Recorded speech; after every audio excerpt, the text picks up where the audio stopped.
Welcome to tonight's game between the Piggott Mohawks and the Clarendon Lions here in Piggott, Arkansas at Parker Field. I'm Chris Bellers. And I'm Chris Roberts. This game tonight's brought to you by Fry Equipment Company, Brett McMillan, State Farm Insurance, Clay County Abstract Community Title Escrow, the Piggott Diner, Glen Sane GMC, General Baptist Nursing Home, Front Yard Flea Market, Hog Wild Barbecue, Piggott Realty, Al Williams Nursery. Thank you to all of our sponsors. And, hey, if you see any of these sponsors out there, tell them you appreciate bringing this game to us. We have Corey Martin running the camera tonight. Let's talk a little bit about last week's game with Piggott and Crothersville. Piggott lost 34-14. Sounds like a lopsided game by just hearing the score. But, you know, the Mohawks played a really good game last week. Yeah, they did. did. Moved the ball at will most of the night. Crothersville had 272 yards offense. Piggott had 322 yards total offense. That's 50 yards more than what Crothersville had. Well, you might ask, well, then why is the score 34-14? Well, the Mohawks got inside the red zone 3 times and turned the ball over. That really hurt them. Yeah. On the other side, a lot of good things. Alex Samples, 28 carries for 149 yards. Trammell, 10 carries for 40 yards. Chase had 13 for 36, and Yount had 6 for 22. Junior quarterback Jonathan Perkins, 4 for 7 for about 78 yards. Excellent. Like I said, these guys played hard. They played well on offense. Just need to protect the ball a little bit, and they're a very young team. I think there may only be 9 seniors on the whole team. The defense side for the Mohawks. Overall, they played pretty well. I mean, I was impressed with them. They gave up some big pass plays, but other than that, they did a really good job. And I look for another big game tonight out of some of the seniors, Cord Pike, Taylor Wood, Daniel Chandler. These guys need to come up big for the Mohawks tonight for them to be successful on defense. Yeah, they need to step up tonight. And that was a good game played by Crothersville last week. The Crothersville come in here and really, brought what they needed to bring and gave a tough game last week against Piggott. They did what they just had to do to win that game, you're right. too. They sure did. Did you find out anything about Clarendon? Clarendon's coming into town tonight. They're going to be a tough opponent also. They come off a very close win last week at Barton with a very tough Barton Bears team down there, 34-29. I mean, that was a real close game, come down to the wire. Now, I talked to the coach this week, Coach Hugh Lumpkin of Clarendon. He gave me some real good information about some of his players. He's got a quarterback down there this week that is just lights out. He can do just anything he asks him to do. He can play most positions on the field. Last week he was quarterbacking. He had 6 passes for 115 yards. Then he ran the ball 14 times, 14 carries, 75 yards rushing with 2 touchdowns as well as rushing. Then he went on the outside of the line and got a reception touchdown also, and then plays defense. The kid can go around, play defense. He intercepted the ball and returned it 85 yards. So he got a very versatile quarterback that can do just about anything that coach over at Clarendon asked him to do. And Connor James is a running back they've got. They brought with him number 20. He had a 65-yard run last week, touchdown. A very explosive back. He's a junior, and we're looking forward to seeing him run the ball tonight. Number 9, Chase Julian. He's a running back also. He had 60 yards last week, and he'll be very explosive tonight. And he come out and passed the ball. He was 5 for 5, very accurate thrower as well as a runner. So we're looking for a good game tonight from Clarendon as well as we did last week from Crothersville. So the Mohawks are going to have to really play tough tonight, but I think they'll have a good game here against Clarendon. Well, look what we got here. Look at this. This is all right here. Future Mohawk. Future Mohawk. Who's this? Briley. Well, Briley is so cute. I love this outfit. Yeah, that's all right. Briley, we're glad to have you here in the booth tonight. Glad you could come to the game. And that's what we need to see more of is future Mohawks. And we got a bunch of them here in Piggott. We do. So we're very excited. Well, thank you all for coming in. We appreciate it. You know, Chris, I seen you at the game last night. Came out to the junior high game, and they're 2-0, head coached by Michael Harold. They beat Cave City last night, 40-6. Beat Corning the week before, 34-6. Yeah. Hey, that team's got a lot of young kids going to be coming up. Hey, I'm looking forward to it. I'm excited too. I mean, from watching these kids come out here on Thursday nights and play junior high, that's the future of this senior high that we're working with tonight. I mean, I like watching them. There's great talent. They've got 10 or 15 kids that can do anything you ask them to do. So. All right, guys, I think we're going to take us a short break. We'll be back for the kickoff. The Piggott Diner, located on the historic square in Piggott, opens 7 days a week, Monday through Saturday, 7 a.m. to 7 p.m. Friday night buffet with ribs, catfish, chicken, frog legs, fried shrimp, and all the trimmings, plus homemade pies and cobblers and everyone's favorite ice cream. Sunday lunch buffet from 11 to 2. Our phone number is 870-598-5130. Call for takeouts, but better yet, come enjoy meeting with your friends at the Piggott Diner.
Well, it's a beautiful night out tonight, isn't it, Yeah, Chris? it's a great night for a ball game here at Piggott. Again, we want to thank you all for tuning in and watching the Piggott Mohawks against Clarendon Lions tonight.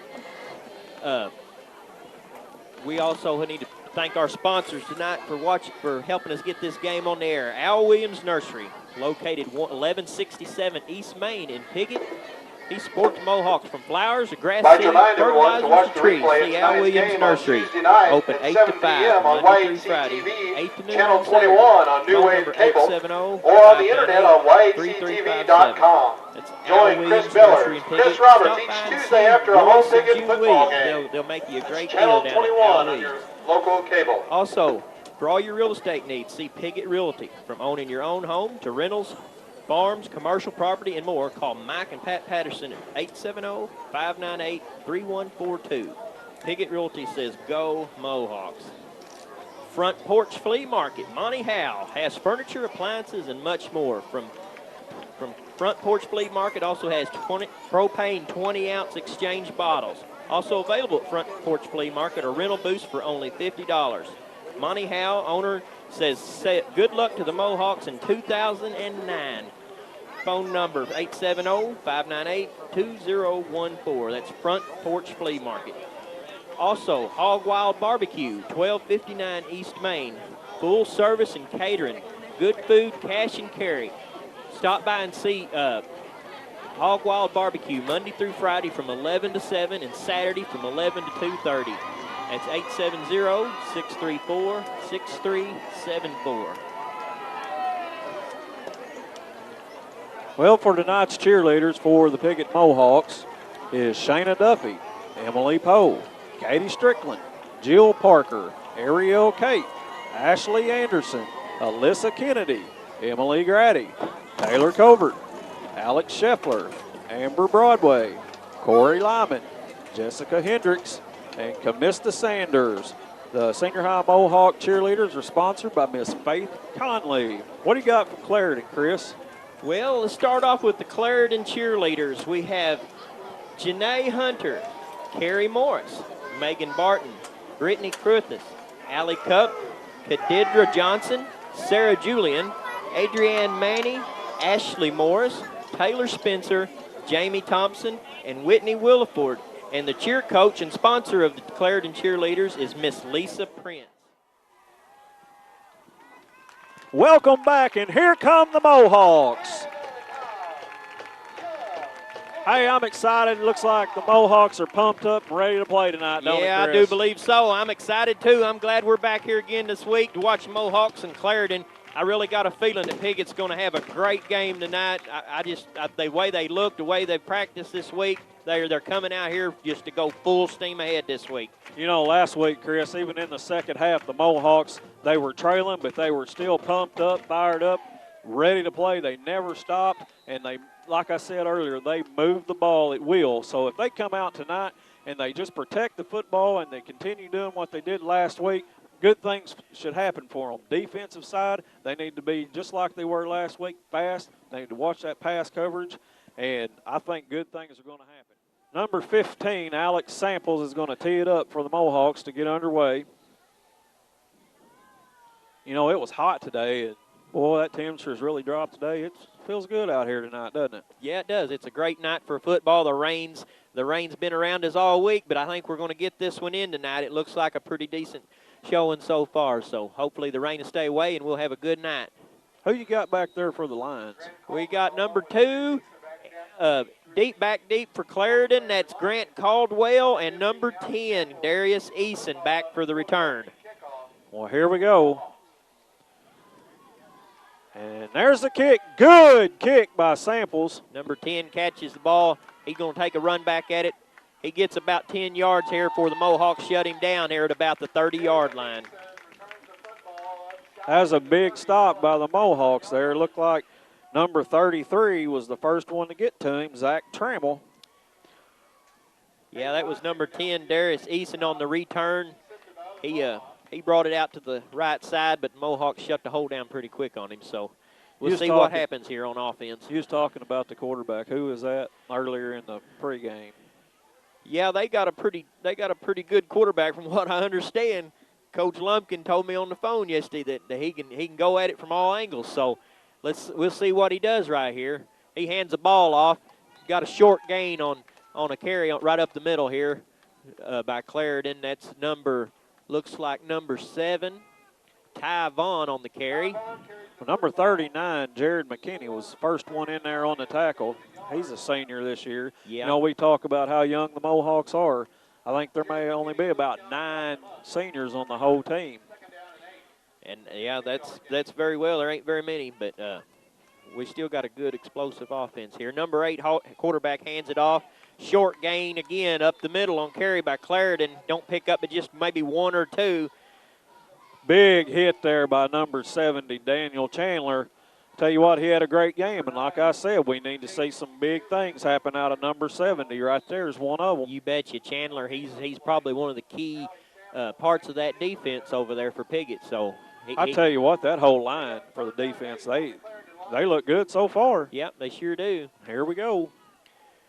All right, Jackson, quarterback for Clarendon. Oh, they direct snap it back to the running back. He runs to the outside. He's got some ground. Mohawks run him out of bounds at about the 39-yard line. Looked like number 84, Tanner Murray, finally knocked him out of bounds, and that's going to bring up a 4th down for the Lions. Yep, that's 4th. They're just a little bit short on the carry. I thought they got close, but they're going to be 4th down. So we'll see what Clarendon chooses to do here on 4th down early in the game. They're going to have the ball at their own 35-yard line. Looks like Samples is going to go back deep to receive the punt. Nah, all right. He kicks it, pretty good kick. He just lets it take a bounce. It's going to just fall dead ball there at about the 27, 28-yard line of the Mohawks. So good hold so far by Piggott defense. Clarendon punts the ball. We'll take over on offense, see what we can do with it. Come out. Mohawks defense looked really good on the first possession of the game. It sure did. 3 and out for Piggott. So on shutting them down on defense. So maybe we can get the offense going here. Anytime you go out and open a game and start with a good defensive stand, it usually brings good rewards to the offense, leading the game off so early here. Well, we'll see if the Mohawks come back where they left off last week. That explosive offense. It's going to be first down and 10. Looks like on the 20-yard line. Perkins under center. Takes a snap. Hands it off to Chase around the right side. He's going to pick up about 3 or 4. Yeah, short yardage gain for Chase. That's number 20. No, that's number 2 for Clarendon on the stop. Grant Caldwell, defensive back for Clarendon. Short gain there on Piggott. It's going to bring up a second down and 6 for the Mohawks. 10 minutes left in this first quarter. Perkins back under center.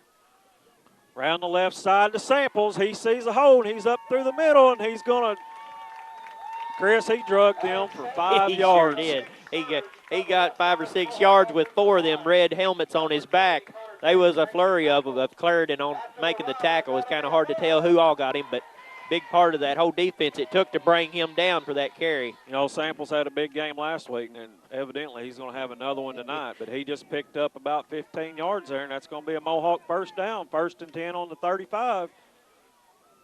Samples, I got a feeling they'll go to him quite a bit tonight. Perkins hands it off up the middle. Couldn't really tell who it was. He picked up about 5.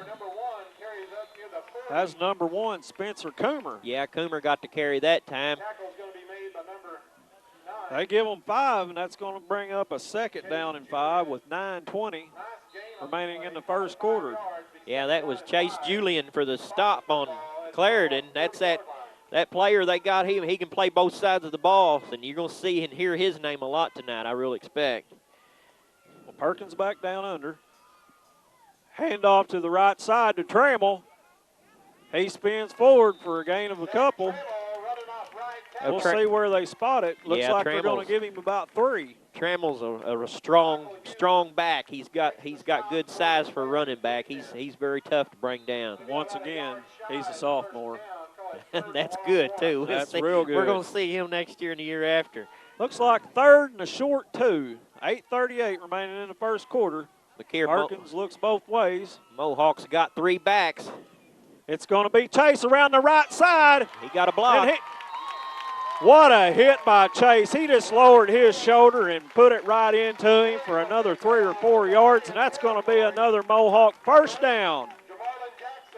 Very impressive run by Chase. You betcha, Chase. I mean, it looks like Coach Hendricks is throwing 3 running backs out there, and Clarendon's not got any idea who's going to get the ball, but we're going to run it right at them, it looks like, tonight on the ground. Well, we've seen 5 or 6 in the backfield so far just in this first drive. Yeah.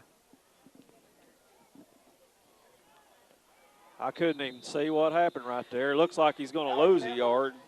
Look, it was Samples right up the gut. Looks like he's going to lose about a half a yard, bring up a second down. 8 minutes remaining in the first quarter. Clarendon got a couple of big guys there on the line there. Number 78, Justin Montgomery, with the tackle on that play. Perkins back under center. Pitches it around the right side to Coomer. He's hit. Coomer got hit hard right up in the helmet. Number 60 for Clarendon right there, Michael Hughes with a big stop. Hit Spencer pretty tough. That's going to bring up a 3rd down and about 10 yards again. 7 minutes and 33 seconds in the first quarter. Mohawks back up to the line. Perkins checking out his line, make sure everybody's set. Takes a snap. And it's reversed to Samples. Up the middle. He's still going. He got about 7 yards. It's going to bring up about a 4th and 3. But Samples on the reverse around the left side, cut it back up through the middle, and he gained 7 yards. Jamarlin Jackson on the stop for Clarendon. They was a little nifty play there that Piggott offense throwed it back and reversed it there. They didn't quite know which way they were going over on the defense side of the ball, but a good stop there for some yard gainage there for Mohawks. Well, the referees set it down about the 39-yard line, yeah, so it's going to be 4th and 4 for the Mohawks, and they're going to go for it.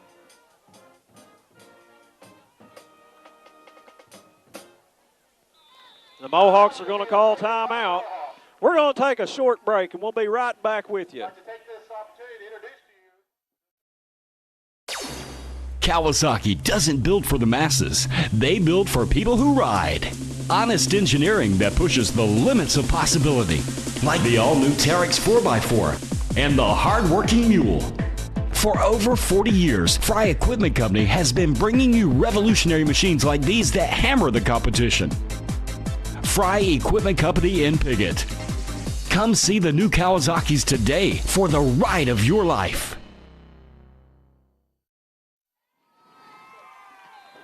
Well, we're back. It's 4th down and 4 for the Mohawks, and they are going to go for it. 6 minutes, 36 seconds remaining. Well, hey, I'm excited, and I think his crowd is too, to see him go for it. Fourth down. Perkins back. He's looking. He's got a man open. Samples has the catch, and he's going to have the first down. Man, great play calling 4th and 4 there by Coach Hendricks. Wide open reception. Wide open. He had 2 men down. He had 1 deep and 1 here on the side, and they went with the deep man and left Samples wide open. Perfect pass right there from Perkins, and he's going to have a first down. Sure is. That ball might just hung just a little bit and kept him going to the sidelines. He lost his footing, but it's still a great grab there. What you said about good call by the coach. They were sucked in. You betcha. Coming on the run and passed it out there. Perkins to Trammell on the right side. He's going to pick up a couple. Yeah, it looks like he got tripped up by number 10 for Clarendon, Darius Eason. It's going to bring up a 2nd down and 6. 6 minutes, 15 seconds remaining in the first quarter. Good-looking drive. Still driving. Good-looking drive by the Mohawks start off this game Very here. Impressive. That tells the offense and the defense from the other team, you know, hey, here we are to play. We're coming in, going to drive this ball right down into here in the first quarter. That's right. Well, here we go. Perkins back down under center. We got a flag on the play. Somebody jumped. We'll see what the official says. Yeah, somebody moved, I believe, on the line. They didn't even hardly got the ball set before they throw the flag. He's pointing towards the Mohawks. False start. False start against the Mohawks. That's going to back them up about 5 yards, I believe. That's going to bring up a 2nd down, and we'll just call it 10. 11 now. Yeah, be about 2nd and 11. Well, the Mohawks are anxious. They know they're driving the ball well. They got a good offensive start to the game here. You know, it's a little bit of jitters here maybe, but they get moving a little quick. But that's all right. A penalty like that sometimes settle them down. They'll be ready to go. It won't happen again. Well, Hendricks sends in Chase again. We're underway. 5 minutes, 40 seconds. Yeah, he's got that 3 back in the backfield again. You never know who he's going to hand it off to. He's Perkins back. He's looking. He's got Chase, and it's picked off. Yeah, they picked it off. He sure did. That ball bounced off a Piggott player. Looks like Clarendon runs it all the way back for a touchdown. That's a shame. It looked like the Mohawks had that ball in his hand. It just slipped right out, and Clarendon had a player there and just in the right spot at the right time. Well, you said it. It was right off the hands of Chase and went up in the air, and Clarendon picked it out of there and took it to the house. That was number 15 on the interception, James Draper from Clarendon. Well, with 5:23 left in the first quarter, Clarendon 6, Mohawks 0.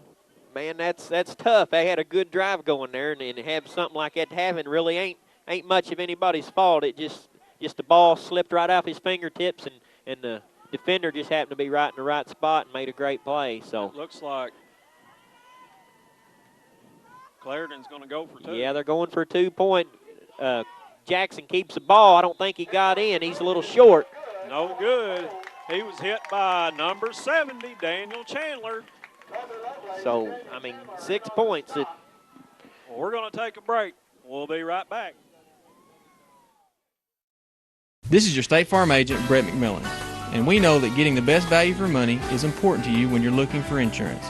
That's why for great service and coverage, nobody takes care of you like State Farm.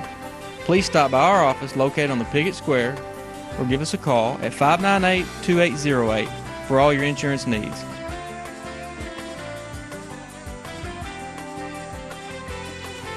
State Farm wishes the Piggott Mohawks a successful season. Well, with 5:23 remaining in the first quarter, Clarendon's on top, 6-0. Looks like you got Samples, McMillan, and Chase deep back for the Mohawks. Yeah, Clarendon's fixing to kick the ball off here. Number 10, Darius Eason, is the kicker for Clarendon. Yeah, that hurt. It still hurts. It puts a knot in your stomach to see them to have that happen on such a good drive. But I think they'll respond back here with another good offensive drive by Mohawks. They just unfortunate events. But looks like Samples got the ball. He dodges 2 tacklers. He's going down the sidelines. He leaps, and he brings it up to about the 47-yard line. You know, last week they kept going for his feet. And he did 2 or 3 somersaults during that game. Yeah. Tonight looked like he was running the hurdles because he just hurdled 2 of them right there. Hey, two Clarendon Lions tried to get him right there off the get-go, and they couldn't bring him down. Then he hurdled 2 more guys and just went out of bounds on his own. Nobody ever brought him down. Well, it's going to be 1st and 10 on the Mohawks' own 45 with 5:15 remaining in the first quarter. I'm kind of curious to see what the Mohawks are going to do right here. Are they going to come back out just fired up like they are? Well, I don't think they need to change anything. I Not think at they all. was doing just perfect like they was. Like I said, that's just a mishap. Let's go right back at it again like they was. 3 backs. Perkins to Chase around the right side. He's going to gain about 5 yards, it looks like. We'll see where, yeah. It's going to be 2nd down and 5. And, you know, I'm noticing Chase in tonight's game versus last week, he is lowering that shoulder and saying, come get me. That's exactly what I was just thinking when you said that. He put his head and his shoulders down, and that's getting him, you know, even if it's a foot more, it's getting him a little farther by doing that. He's learned a lot. Very impressive. In the last 2 or 3 weeks. So, well, Perkins is going to take under center.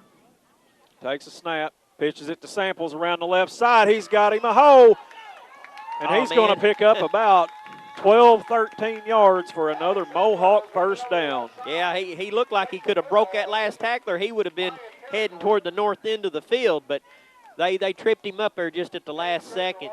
You notice how he's seeing the holes. When Samples goes, he'll hit the first one, and then he'll hit the next one. Yeah. Excellent job. Connor James was on the tackle for Clarendon, but that's still a Mohawk first down. There's Mighty Mo down there. Hey, I ain't seen him this year. I was wondering where he was. Perkins up the middle to number 22, Luke Yount. He's going to gain about 4. Big 22, Luke Yount, fullback. Yeah, it took 2 Clarendon Lions to bring him down that time. Grant Caldwell and Connor James. It took both of them to get him on the ground, but they just keep coming in here tonight, don't they? Hey, this drive's looking better, in my opinion, than the first one did. They're going right down the field even a little bit quicker. So 3:48 remaining in the first quarter, 2nd and 3. Perkins to Trammell around the right side, and he's going to get the first down. You know, they're just driving, picking up 4, 5, 7. Every drive. That's offense. I mean, that's the way to do it. You move the sticks every 3 carries if it can. I mean, that's playing. It's almost, I refer it to as a small ball, but that's a baseball term. But yet that's what they're doing here, just driving it down the field, pounding it with the run in the game. 3:30 in the first quarter.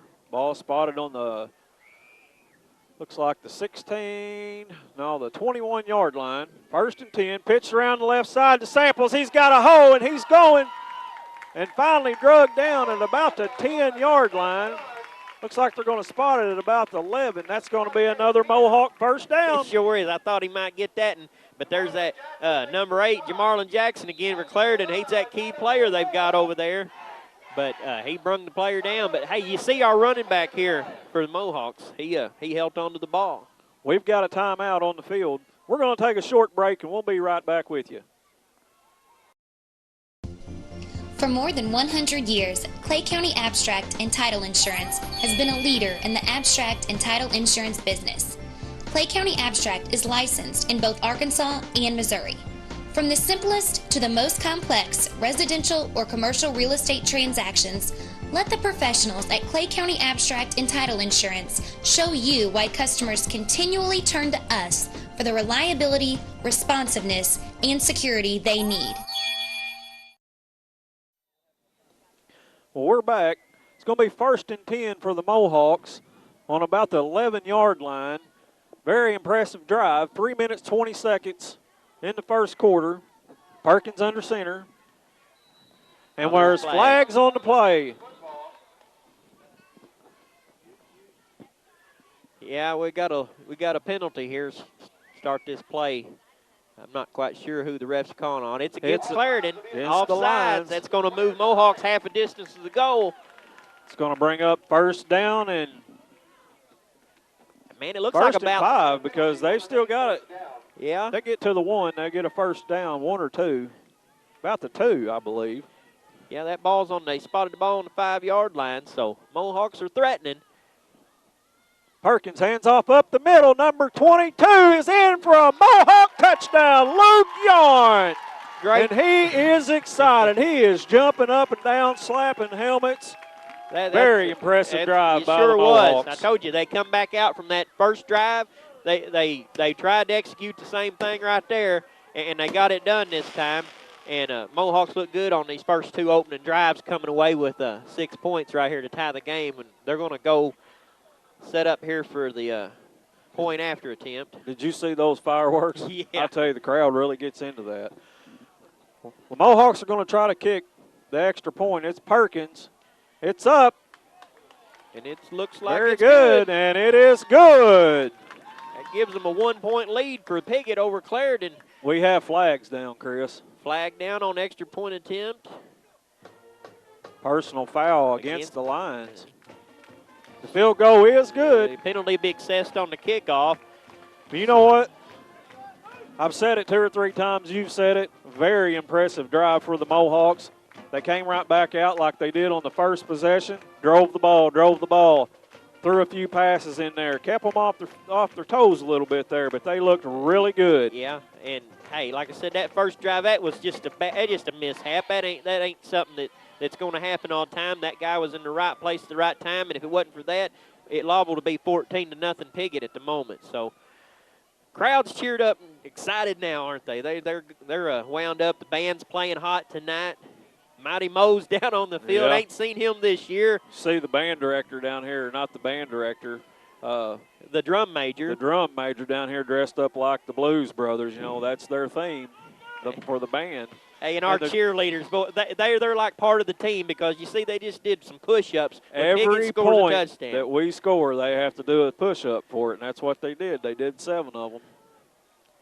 That's great to see right there. I mean, that's involvement by on-field, off-the-field, stands all the way up to the lights. Well, Samples tees it up, and he's going to kick it away from the Clarendon 45. So they assessed that penalty. They sure did. Pretty good kick, low kick, but he's going to field it right at the goal line.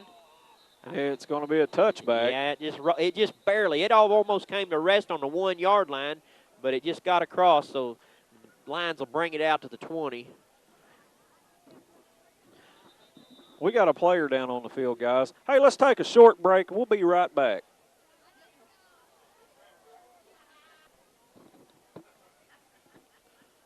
Guys, we're back. The injured player on the field is number 33. That's Trammell. He's limping off the field. It's, our resident football practitioner here is, and Coach Hendricks and Coach Harrell helping him off field. He's limping a little. We're not quite sure of his extent of his injury, but looks he's putting a little weight on it. May have turned his ankle or something a little bit. Hopefully he'll be all right. Well, Crothersville's going to take over on their own 20, Chris. Yeah, they're gonna try to start the mountain drive of their own here with 3 minutes and 14 seconds left in the first quarter. Mohawks up 7-6. Clarendon, they got 3 receivers, 2 to the right, 1 to the left here. 1 running back. Quarterback takes the ball. He throws. He's got a long pass. He's got a man, but just out of his reach. They threw it. He threw a flag on that. Sure did. 2 flags come in on that.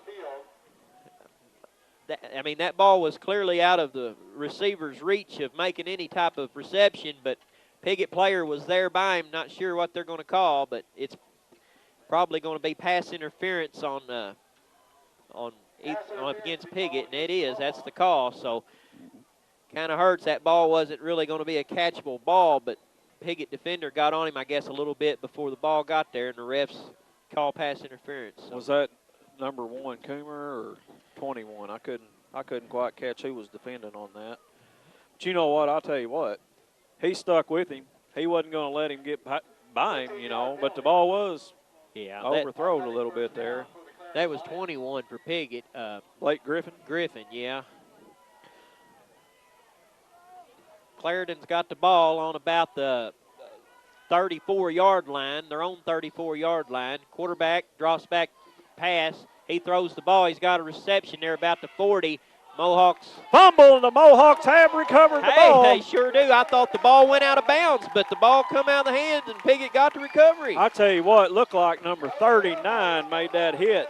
That's Jared McKinney, and when he popped him, that ball come out of there. Another big hit for the Mohawks. Hey, that's 2 for McKinney this year already, so he's got his mind on getting the ball loose. So. Looked like his helmet was first thing to get in there and hit that ball, and it just popped out of there. Well, the Mohawks are going to take over on the 37-yard line of the Lions with 3 minutes and 2 seconds remaining in the first quarter. Yeah, Clarendon was coming out throwing the ball, and the catch was made, but pitch looked like it went to Chase right up the ball's middle, loose. And it was a fumble, and it was picked up by the Lions. Well, one play, and the ball turned right back over to Clarendon. Hard time for either team holding on the ball, it looks like, on this drive. So Clarendon's going to take over on the Mohawk 45-yard line. 2 minutes, 52 seconds left to go in the first quarter. And, I mean, the humidity's a little high. The ball may be being a little slick. They're changing out balls between each play, but I'm not quite sure why nobody's able to hold on to it. That's 2 fumbles in the last 30 seconds. Clarendon got 2 backs. The quarterback keeps the ball. Jackson, pressure. And then he throws it, and he makes the reception to 21 out about the 33-yard line. I thought the quarterback was going to run the ball there on that play, and he took a direct snap. It looked like the running back took the direct snap, and then the quarterback had the ball, and then he runs with it about 7 yards and throws it. So it looked like Spencer Coomer was one that brought him down out there. Yeah. Well, Clarendon's, I mean, they've come out and went to the air. I guess they figured that first drive on the ground they didn't. They're mixing up their. I mean, they're mixing up their plays really well so far. I mean, you get a guy with the ball, and then you don't know if he's going to run it. They got 2 split out, one on both sides. There's a flag down. Flag down before the snap. Clarendon false start against the Lions. The legal procedure is going to be the call against Clarendon. That's going to back them up. Yeah, it's probably a 5-yard penalty there, so that'll bring up first down and 15 for Clarendon at the Mohawks' 35-yard line. Well, 2:45 remaining still in the first quarter, 7-6 Mohawks. Bring up a first down and about, 15, 16 yards? Yeah, first and 15 on the 35-yard lines. Clarendon, quarterback Jackson drops back. He's going to run the ball. He run outside. He's got some room. Mohawks chasing him down. They get him out of bounds there at about the 16-yard line of the Mohawks. They run him out of bounds. That's Jamarlin Jackson. And like I said, Coach Lumpkin from Clarendon told me that this player, Jackson, he's an offensive weapon. He's running, he's throwing, he's receiving. He's doing it all. So. Out of bounds. It's going to be a first down for the Clarendon Lions. Yeah, he looked, and he had 2 guys coming from both sides and had that one blocker, and looked like one of the Mohawks had tripped. When he did, he just took off. Yeah, he had a lot of room to run there on that play. But Mohawks get their defense up. They're going to try to stall this drive again. Quarterback drops back to pass. He's got a man in the end zone, and it's just off his fingertips in the corner of the end zone. That would have been a miraculous catch if he'd have brought that down. That would have been a great touchdown. You've seen what happened right there. It looked like he got in mud or something. His feet kind of slipped a little bit, and it just right out of the it looked like he tried to dive for the ball because he knew it was just going to be out of his reach, and when he did, he lost his foot and just come up short. But Good throw there by Jackson, the quarterback again for the Lions. He put it right where it needed to be. They just couldn't bring it in. Big break for the Mohawks. Sure is. Brings up second down and 15. Jackson throws the ball, and it's incomplete again. He had a man open, but is off of fingertips again of looked like 24 for Clarendon, Patrick Wall. You had 15 samples out there defending the play. It's going to bring up a 3rd and 10 with 2:26 remaining in the first quarter. They're going to the air here in deep in Piggott territory on this drive. They're realizing their running games is not up to getting the yardage, so they're going to go back to the air. It looks like most drives here, but you never know about Clarendon. They can put it on the ground, put it in air. They're pretty tricky on some of their plays here, so they're going to different options. Looks like Jackson under center again in the shotgun. He drops back, got the ball. 4 Mohawks coming at him, but he gets the pass off to 7, and he runs it up to about the 7-yard line. So that'll bring up 3rd down.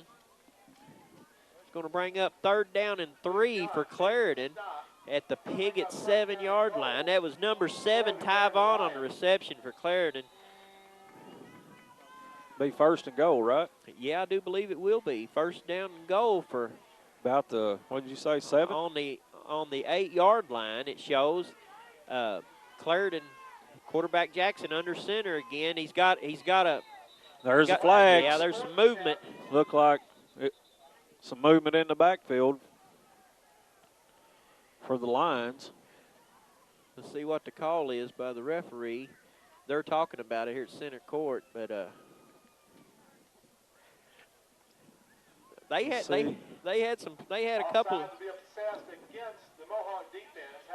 It's offsides against Piggott. Half a distance to the goal. That's going to bring up 1st down and goal from a 4-yard line. So Clarendon's pressuring the Mohawks here on their defense and getting in the red zone here. So, all right, here we go. A quarterback under center, Jackson. He got the ball. He drops back to throw again. They almost sacked him. Now he's going to run the ball. He's got a little room. Mohawks are there, and Jackson sneaks right in past the goal line there for a touchdown for the Lions. He just got past the marker there on the goal line and snuck it in before the tackler could get over and knock him out of bounds. So that's a good offensive drive by Clarendon. They marched down the field and after the fumble recovery and put the ball in the end zone. So, you know, once again, right there, he was almost sacked in the backfield, and that's twice in a row they've missed. I mean, he's fast back there, and when they miss, it just opened it up for him again, and he went in for the touchdown. Yeah, they just come up a little short on bringing him down. They almost had him in the backfield, and that had been a loss of 7 or 8 or 10 yards for Clarendon. Well, they're going to go for 2-point conversion here to try to make it a 7-point game. Jackson drops back to pass again. Mohawks have got him this time. They brung him down on the 2-point conversion. Attempt is denied by Piggott. That's number 84. That's Murray and Rodri that brung him down. And Wood. So that Piggott hails on the 2-point conversion attempt, makes it 12-7. Clarendon with 1:44 left in the first opening quarter. Clarendon coach is giving a few signals. Looks like they got a couple guys going to run up and try to get the good block on it. The ball goes out of bounds, and that's going to be a penalty. Going to be a penalty against Clarendon. Ball rolled out of bounds at about the 35-yard line of the Mohawks. So we'll see what happens here. Piggott comes out offense here. They're going to take the ball over on the 40-yard line. So, I mean, really, that's another break for the Mohawks. Yeah, that kick didn't net, 20 yards after the penalty for Clarendon. So, well, we got 1 minute and 44 seconds still in this first quarter. Lines up 12-7. Mohawks come out on their own 40-yard line, 1st and 10. Now you hear the whistles. It's like an official's timeout on the field. They're moving the ball back. Yeah, they're going to move the ball back 5 yards. I believe that the ball did go out of bounds there where it would spot the ball at the 35 instead of the 40. So referees get it straight, which is good. They got it. Mohawk take over on the 35-yard line here, first down. Well, the Mohawks are back up to the line. Perkins under center. Hands off right up the middle, look like Chase, and he might get one. Yeah, if he might get half of one. They pretty good blocks there and stop the play there. Clarendon shut the hole down that Chase had there. They're going to give him 2. Yeah, they give him 2. That's bring up a 2nd down and 8. generous there. 60 on the stop for Clarendon. Michael Hughes. You know, Clarendon's there's 10 men up. They sure do. They got pitch to number 32, Redmond up the middle. He's hit one, and it goes ahead for a Mohawk first down. Number 10, Darius Eason on the tackle. That, like you said, they had 10 guys up on the line pretty near, and Jackson was the only, or Eason there, the one that made the tackle for Clarendon, was the only guy in the backfield, and he's the one that made the tackle. So, well, sophomore Redmond was, I think that's his first carry on the night, and he picked up about 9 yards, so yeah. Good job. Mohawks back up to the line, 1st and 10. Perkins down under center, takes a snap. It goes to Coomer around the right side, and he's going to be hit immediately. Boy, they shut him down pretty quick on the outside there. Clarendon did. Number 67 and number 9, Jalen Barker and Chase Julian there shut that run down outside. Looked like not much of a gain for Piggott. It's going to be 2nd down and about 8, so he got 2 on the carry. Tough carry there. Yeah. 23 seconds in the first quarter. Mohawks back up on the line. Perkins pitch. It's a reverse around the left side to Samples, and he's going to go a good ways. He's at the 40, the 35. He dodges one down to about the 15, 25-yard line. Great run there on the outside by Samples.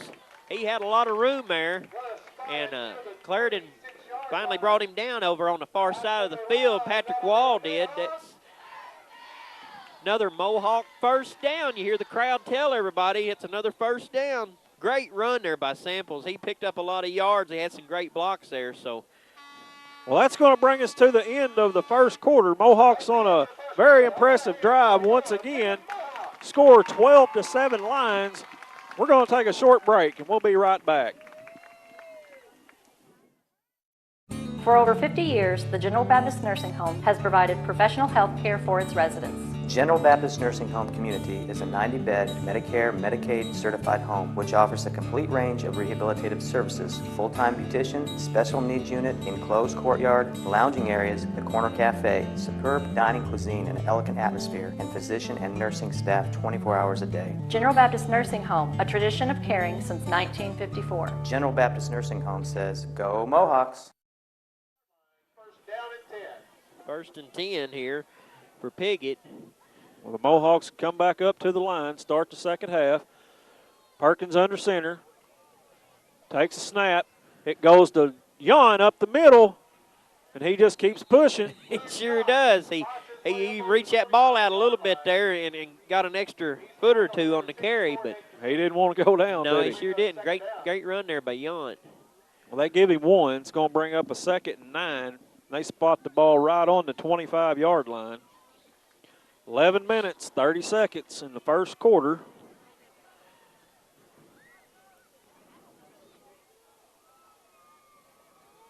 Perkins takes a snap, pitches it to Chase. He drops it, and the Lions have recovered.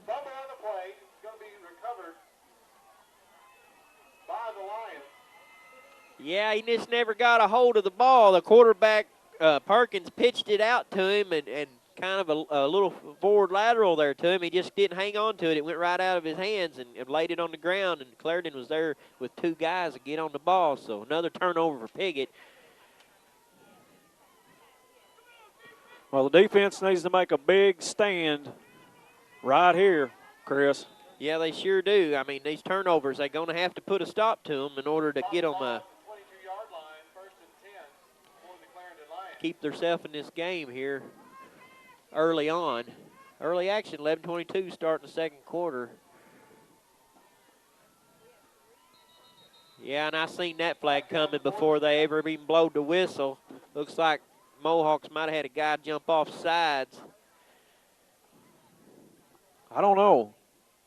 It was on Clarendon. I thought, well, he never crossed that line, but well, he the had guy across from him flinched yeah, the when guy he jumped flinched, like and that made Chandler go across the line. But I didn't see Clarendon's player, but he did apparently go first. So that's a false start by Clarendon. That'll back them up 5 yards.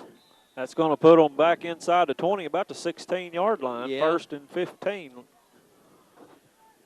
11-20 still remaining in the second quarter. Here are starting off here with some penalties, but they'll get settled down. They'll get going here in just a few minutes. The big pass sailed on the quarterback for Clarendon over his receiver's head. Did you see that hit Yeah, I that sure he did. put on the quarterback? I want him to turn around. I want to say it was Lovelace, but I can't.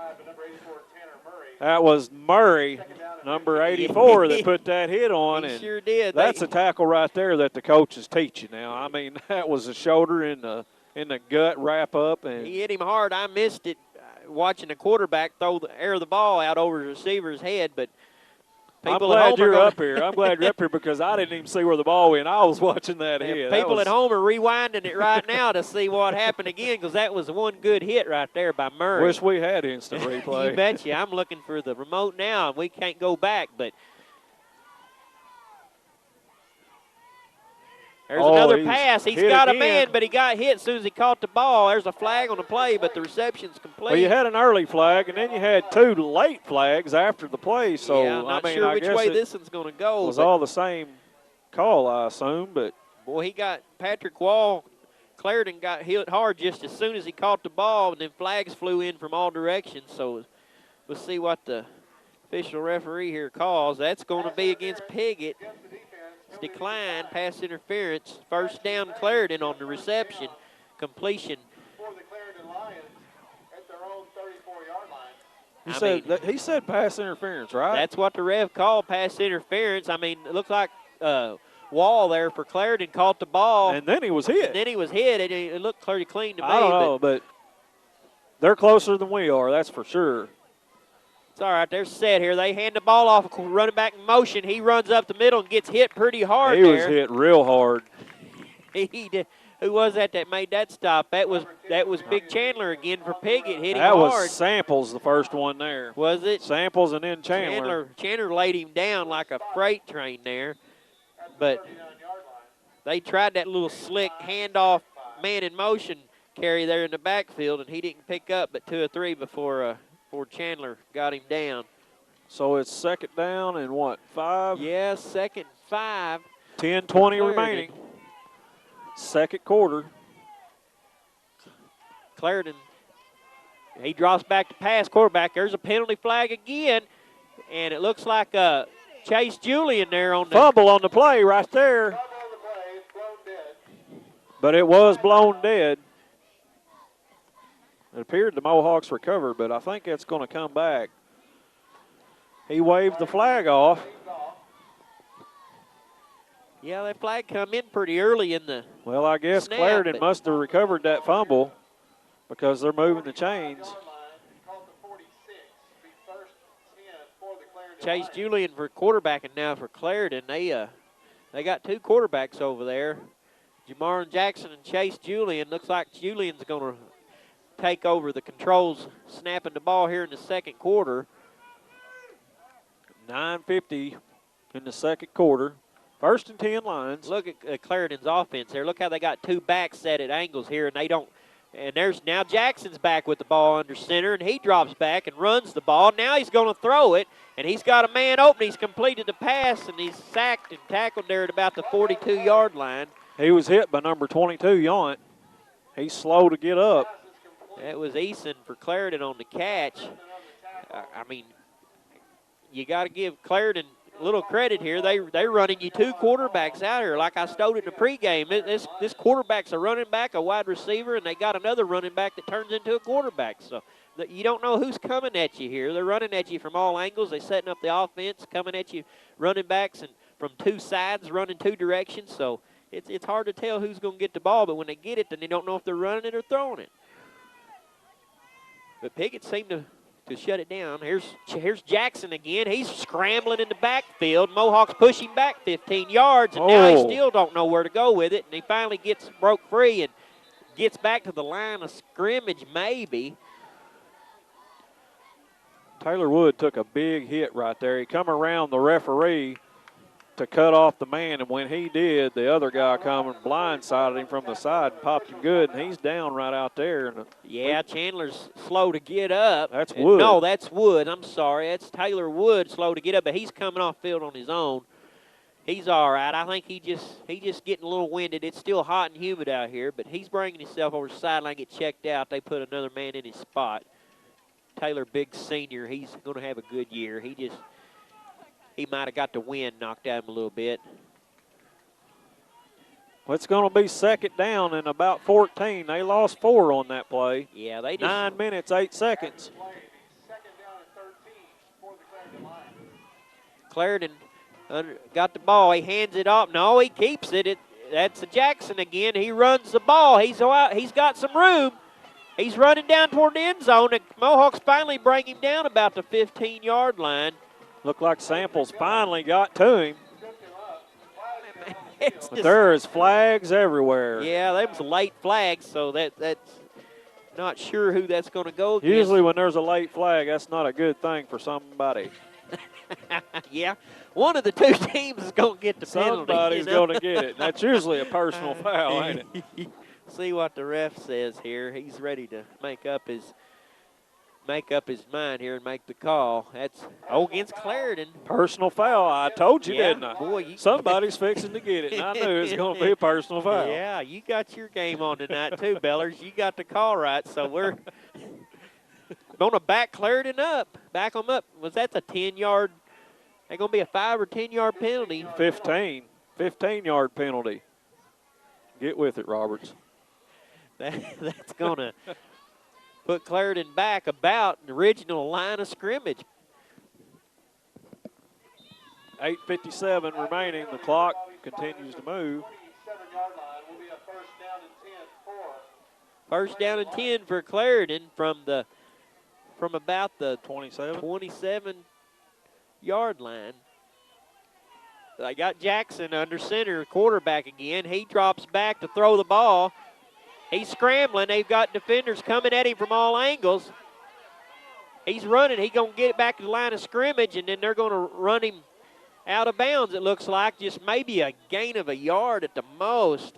That boy, he's all over the field. That's 4 or 5 plays in a row that Jackson's went from the left to the right side of the field, and then he don't know if he's throwing it or he's going to hand it off. But I guess that's a pretty good job of play calling there.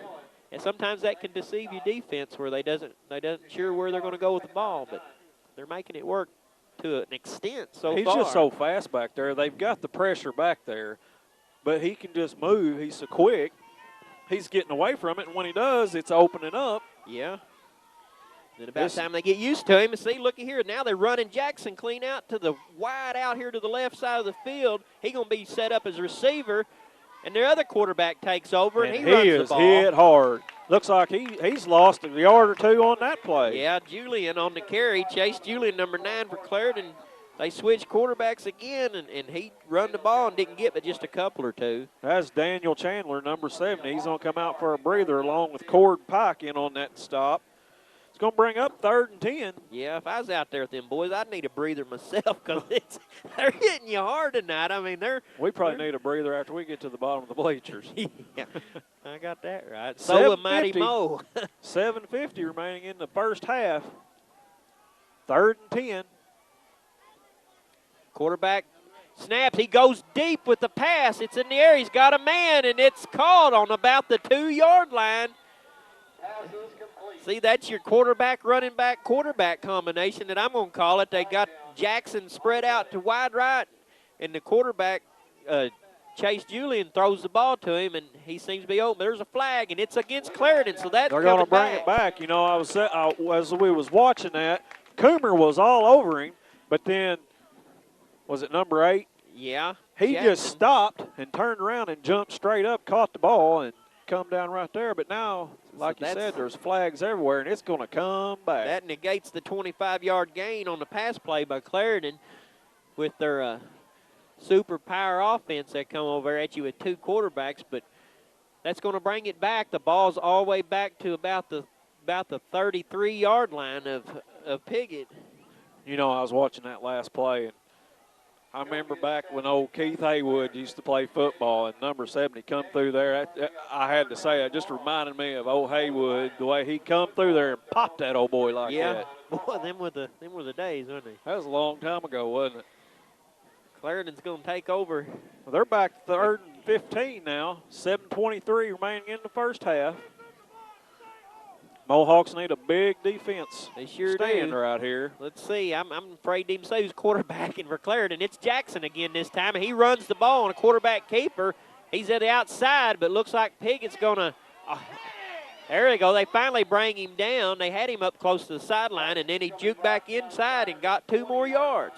Looked like Samples and Coomer and Will Daffrin finally drug him down. I tell you, that boy can just jump around all over the place. He got up a little slower than normal that time. I think them 3 defenders finally got his attention that time. If you had big Will Daffrin hit you, you might get up slow too. Yeah, I'd have to go see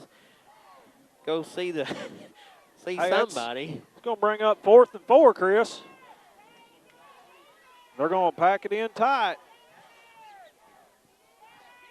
He draws back. He going to run the ball again. That's Jackson on the keeper again. They just can't bring him down. Finally, they get him at about Had him 11. in the backfield. Had him in the backfield. Yeah, turned into an 8-yard gain. I know it. They just can't seem to get grab a hold and get them down on the beginning of the run. But once that boy gets his feet moving, Jackson's hard to bring down. But they got him finally. They're at about the 11-yard line of the Mohawks. Well, they're sending Murray back in. Well, looks like Redmond's going to come out. 1st and 10. 1st and 10 on the 11. So the Clarendon can get another first down. That don't need to happen if Mohawks are wanting to stall this drive. So there's a big carry by running back that time for Clarendon. That's number 9. That's the other quarterback, Chase Julian. He picks up a couple. Luke Yon on the tackle by Piggott, and now a flag all of a sudden. Well, looked like the official was talking to somebody. And yeah, that's unsportsmanlike conduct on the Mohawks. And I didn't see the number, but I seen him turn around and walk away, and when he walked away, the flag went. Yeah, the Clarendon players was telling the ref something, and I guess they tattled on him, and he got in trouble, and there's a flag. So that's going to push Clarendon up a little bit closer to the goal line. Not sure what the reason for the unsportsmanlike conduct was, but Clarendon got Jackson under center this time. He runs the ball again to the outside, and he's stuffed right at the goal line. Samples stood him up. And another flag comes flying in. I mean, flying in literally, and Jackson stopped short of the goal line. Short on the gain there, maybe a couple. He got down to the 1.5 of Piggott. What was the call? He said, I didn't see it. Yeah, the refs got the ball down, literally on the goal line. Another unsportsmanlike conduct against the Mohawks. That's 2 in a row. I don't know what the cause of that is. I don't know if I know you get down here and the motions get a little wild sometimes. Well, I was watching there, and Coach Hendricks went down to the official, and he said your player grabbed him by the back of the jersey and pulled him down is what it looked like, you know. Coach Hendricks on the field but getting an explanation from the officials, so he's going to try to get a clarification as maybe we would like to have also here to see what the problem is. But well, it looks like he's called a timeout. Yeah, I believe he's going to talk to them, settle them down. 5:33 remaining. We're going to take a break. We'll come right back to you. At Glen St. GMC in Rector, we feel like we have the most loyal customers of any dealer around. We have families been doing business with us since 1954. These customers are like family to us, and we appreciate every one of them. At Glen St. we are always looking for new customers, and we feel if you come buy from us, you'll see why our customers keep coming back. We appreciate your business. That's why we've been around for over 55 years. Go ahead and sing, and God bless our troops.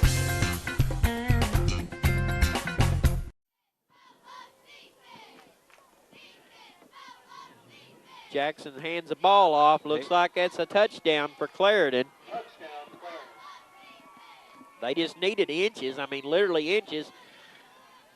They had the ball marked on about the 3.5-inch line of the Mohawks, and they just more or less snap the ball and go forward, and there's a touchdown. So a couple of penalties late in the drive there by the Mohawks let Clarendon get right up there and score a touchdown. So that makes it 18-7 Clarendon, 5:31 in the second quarter. Clarendon's going to go for two, it looks like here.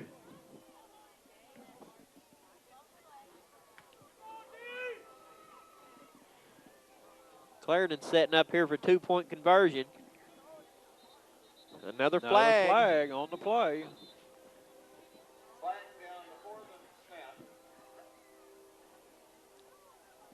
Flag before the snap. It's offsides against Piggott again.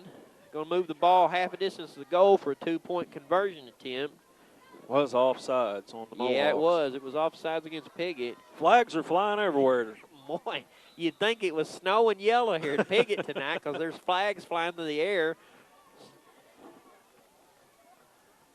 Well, they're going to try it again. There he goes. That's number 9 again on the carry. And he gets in for the two-point conversion. So 20-7. Chase Julian on the carry. That'll make it. I think it's 20-7 with 5:31. Yeah, I believe you're right. 20-7. Clarendon Lions here in the second quarter. Sure does feel like the temperature's dropping, doesn't it? Yeah. Turning into football weather. Went Sure from is. hot to really cool. So Clarendon's going to kick the ball off here. Number 10, Eason would drop back to kick. He gets a low kick, short Samples over the 30, the 35, the 40. Big hit there. He He got brought a it good up to run about there. the 45-yard line, kind of like we said Chase did earlier. He lowered the shoulder and the helmet, and he just run right into one and knocked him off and was drugged down right here at the 45. So good field position to start this drive for the Mohawks. Be 1st and 10 on about the 41-yard line. He just run Or it 40 right up the middle there. 46-yard line. On that kickoff and brung it right at them. Got some yards. That may be what they got to do, just go at them. Perkins under center. Pitches it to Samples around the left end. He's hit a hole. He's going down the sidelines.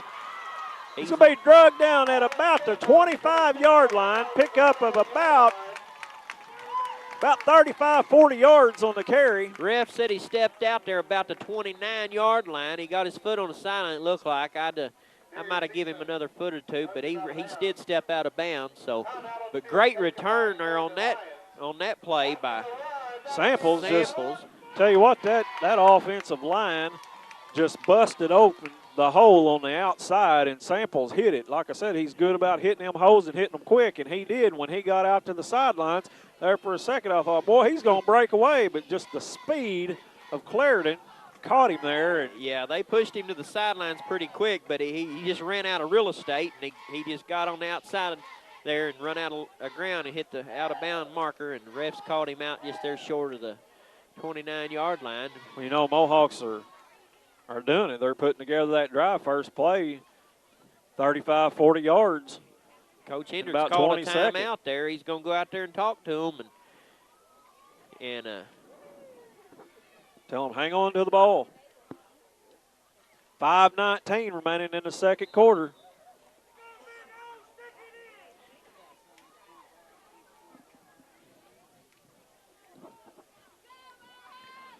Looks like a pitch to Samples again around the left side. He's going to go over the 20 to about the 19-yard line. The ref's going to spot it right on the 20, looks like. yeah, it was Hughes on the stop there for Clarendon. They picked up a few, but They give him 9. 9 yards, be a second down and 1. 4:50 remaining. Perkins under center. Again to Samples around the left side. He's got him another hole up the middle, and he's going to have a Mohawk first down inside the 10-yard line. Once again, Alex Samples.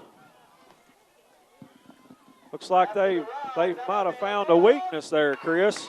On Clarendon, they've run that 2 or 3 times right in a row, and it's worked. Yeah, they found where Clarendon's slacking just a little bit on defense, and they're taking advantage of it. They've moved the ball down to about the 11. That's once again Samples off the left side. He's going to be down to about the 5. Be second and goal. Like number 64, Clarendon, Nathan Moody on the tackle. They're going to spot it on the 5. That'd be second and goal for the Mohawks. 4:07 remaining in the second quarter. Mohawks back up to the line of scrimmage. Perkins checks his line. Got 3 backs. Takes a snap. It's the Samples again. Looky there. And he's going to be in for the touchdown. Around the left side once again. And he's in for the touchdown. That was a great drive by Piggott there. He just pounded it right down their throats and brought it into the end zone. You know, it didn't take them much over a minute, Chris. No. Probably about 2 minutes to score that touchdown. Less than 2 minutes. They started the drive with 5:31 left to go, and there's 3:50. So that was a minute and 41 seconds on that drive. There goes the fireworks. Well, we need to. It's 20-13. Need to hear them fireworks more tonight, and I think Mohawks getting a charge out of it as well as the crowd. They just got excited with a Mohawk touchdown. 3 minutes, 50 seconds on the clock, and Perkins is going to attempt an extra point. High snap. It's down, and it's tipped, and it is no good. Yeah, that high snap, the holder couldn't get the ball down quick enough, and he kicked it just a little bit to the right and booted it outside the goalpost. But with 3:50 remaining in the first half, it's 20-13 Clarendon. Well, Samples is going to tee it up for the Mohawks. Looks like Clarendon's got two guys deep and 4 more about halfway back. That's a good kick by Samples. He's going to take it at about the 4-yard line. And he don't get far. He gets about the 23. Look like number 33. No, 39 in on the tackle. That's Jared McKinney. A good wrap-up. Clarendon's going to have the ball on about the 25-yard line, deep in their own territory, with 3:44 remaining in the second quarter. 13-20 Lions. Clarendon comes up to the line here. See who they got under center on this drive. They've been switching it back and forth on us all night long. It looks like 9 again. Chase Julian going to set up his shotgun. He takes the ball himself, and he just barely gets 2 yards, if that. Trying to run it up the center on the quarterback carry, and Mohawk's been playing that pretty good. When he's tried that same play before, they shutting it down. So once again, it was Jared McKinney in on the tackle. He got about a yard that time, Chris. Yeah, he did. And I want to give McKinney some props. I've seen him grow and progress this year and over the past year or two. He's going to turn out to be a great player this year for Piggott. The Lions are looking over for information from their coach. Now they're ready to go. Clarendon, he's going to go to Jackson again. He's short on the pass right out there and just short in front of him. It hits the ground. Julian went to Jamarlin Jackson for the pass, and so that's going to bring up 3rd down for Clarendon. At about 9. 3rd and 9. 3:03 remaining in the first half. They're still deep, though. Where they got the ball They're spotted? on the 25-yard line. Still. So now they put Jackson back under center for Clarendon, and they going to use him as a quarterback. He keeps it. There Pressure, he goes. and they're going to sack the quarterback, 54 Cord Pike. And again, Jared McKinney in on that tackle. And he's going to lose about 15 yards, ain't he? Yeah, he's going to lose quite a bit.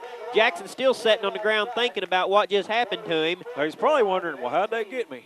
Yeah, I mean, he's been great at first time taking the snap most of the nights when he's under center and he's getting what he needs to get. But that time they played it perfect. I tell you, Hendricks sent them, and they went through there, and I mean just both sides at the same time. They're starting to learn this play calling by Clarendon, and Piggott's reading it pretty good, and they picked that out great. So hey, there's still 2 minutes 20 seconds here.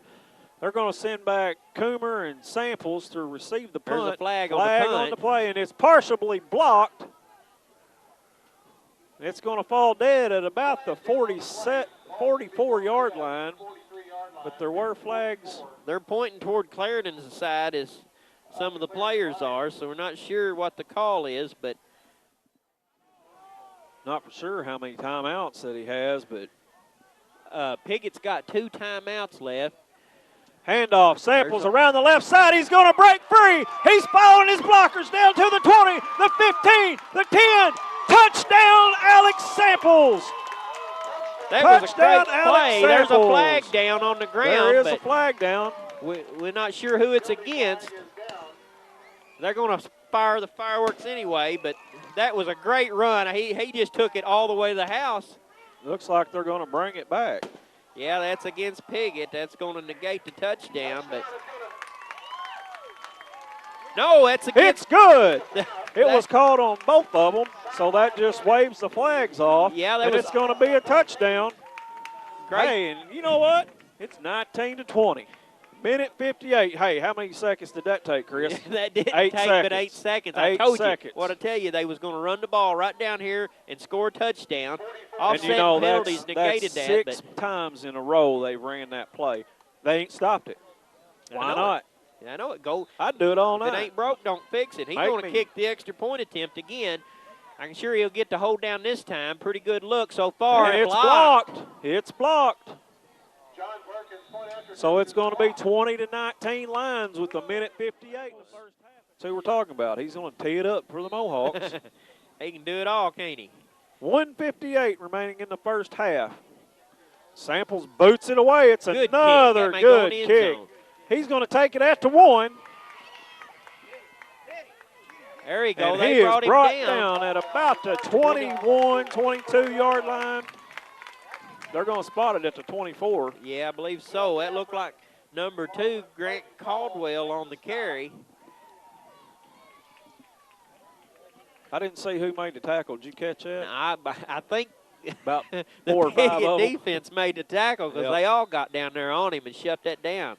They're determined not to let Clarendon move the ball much here before the time runs out in the second half. They got a minute 51. They're leading by 1. They're going to send Samples. Is going to back as a safety. See what happens here. High snap. Jackson takes the ball himself, runs outside. He's there, and he's turning around, going back. Boom! He's hit hard by number 16. That was Cord Pike 54 and number 16, Cody Lovelace. And he comes up with the football, but I think he was already down. Yeah, I believe Jackson was down.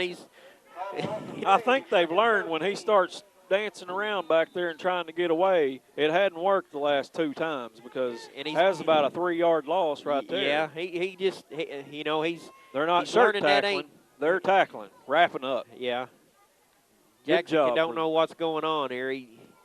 He got up a little bit slower again, but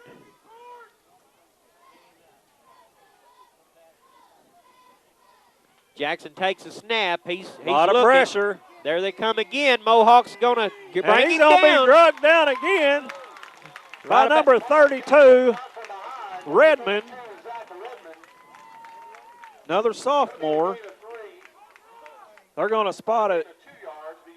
They're going to give him 2, and it's going to bring up, what, 3rd and 11? Yeah. 38 seconds, and it's ticking.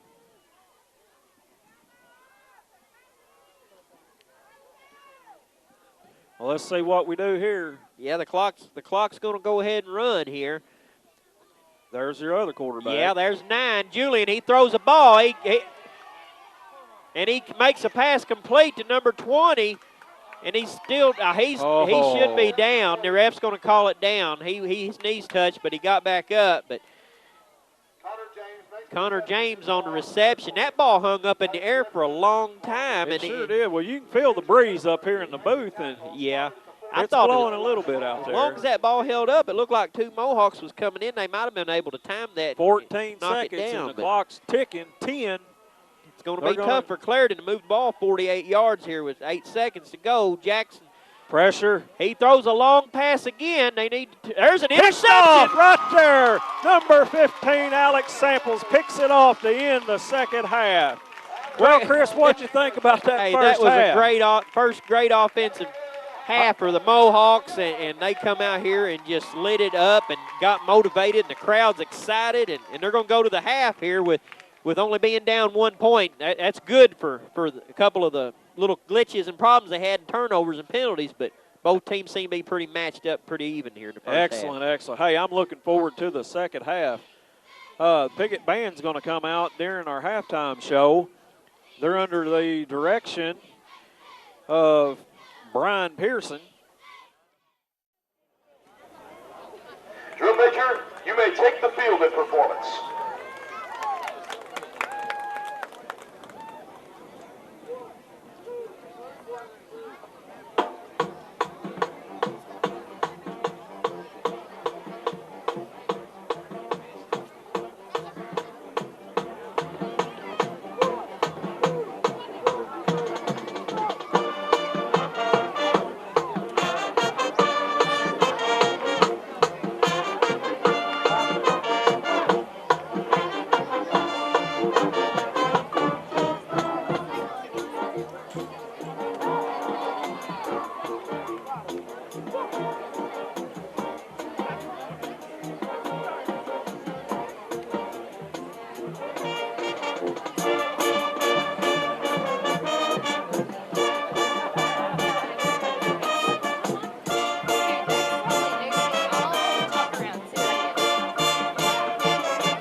Meadows on trumpet.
Jared Davis, ladies and gentlemen.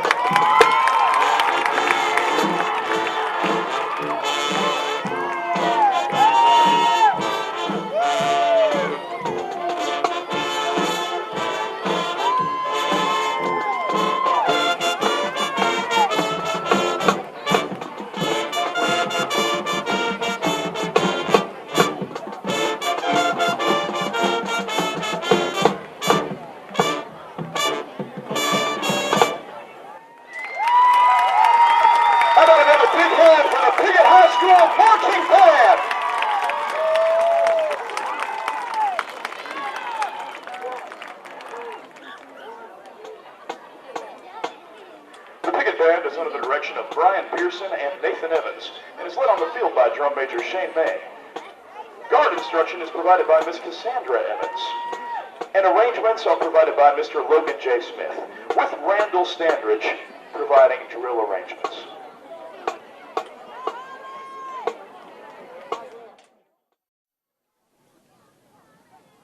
Well, welcome back. It's halftime. Clarendon on top, 20-19, and I just want to run by some stats for the Mohawks. Samples had 12 carries for 171 yards and 2 touchdowns. Chase had 4 for 20 yards. Coomer has 2 for 5 yards. Trammell had 3 carries for 14 yards, and Yount had 2 for 13 yards, and Redmond 1 carry for 9 yards. Passing tonight, Perkins is 1 for 2 for 12 yards with 1 interception. The Mohawks had 10 first downs. They had 6 penalties for 33 yards, something like that. And we had 2 fumbles, and they lost both of those. And Samples had 1 interception on the night. So, hey, tell you what, we talked about Samples earlier. 171 yards in the first half with 2 touchdowns on 12 carries. That's pretty good. Pretty productive half so far by Piggott, and you know, a few penalties hurt, but hey, they come out strong still like they did last week. Come out here after the half, and they're going to really pour it on even thicker, I believe, than they did first half. So, and that's the stats here for Mohawk Nation at Parker Field. We're going to take a break, and we'll be back. For more than 100 years, Clay County Abstract and Title Insurance has been a leader in the abstract and title insurance business. Clay County Abstract is licensed in both Arkansas and Missouri. From the simplest to the most complex residential or commercial real estate transactions, let the professionals at Clay County Abstract and Title Insurance show you why customers continually turn to us for the reliability, responsiveness, and security they need. Tonight's game is brought to you by Fry Equipment Company, Brett McMillan State Farm Insurance, Clay County Abstract Community and Title Escrow, the Piggott Diner, Glen Sane GMC, Hog Wild Barbecue, General Baptist Nursing Home, Campbell, Missouri, Front Porch Flea Market, Piggott Realty, Al Williams Nursery. We want to thank you all, our sponsors, and if you don't see them out, you know, stop by and see them. All their businesses are great. I'm glad they're bringing this to us this year, because if it wasn't for them, then we wouldn't be able to put this on like we like to do and bring it to all these Piggott fans. So please stop out and see your sponsors and everything. We got Al Williams Nursery, located 1167 East Main in Piggott. Support the Mohawks, from flowers to grass seed, fertilizer to trees. See all your Al Williams Nursery needs. Open 8 to 5 Monday through Friday, 8 to noon on Saturday. Phone 870-598-3357. Come stop by and see Royce and June Williams at Al Williams Nursery.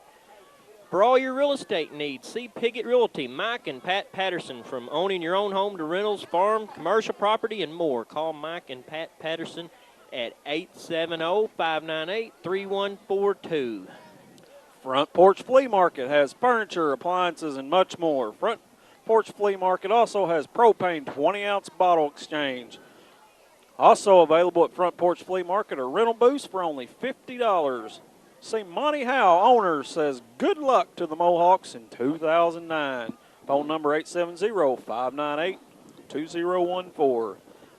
Hog Wild Barbecue, 1259 East Main. Full service and catering, cash and carry. Means you can go up to the window and pay for it and get your sandwich. Open Monday through Friday, 11 to 7. Saturday, 11 to 2:30. Phone number 870-634-6374. And I'll tell you what, they've got a jumbo barbecue over there. I heard it weighed 4 pounds, or no, 1 pound for $4. Ain't that One right? pound for $4, and I promise you, it's good. I'm glad it ain't 4 pound. That'd be. Give Jeremy a call up He'll there. make me a 4-pounder, won't he? He sure will. He might. Clarendon going to kick the ball off here. Number 10, Darius Season, with a low little onside kick attempt here. Looks like the Mohawks are going to get it down about the 42-yard line. They tried to pull a fast one there on the Mohawks, and they sure did. almost didn't work. paid off.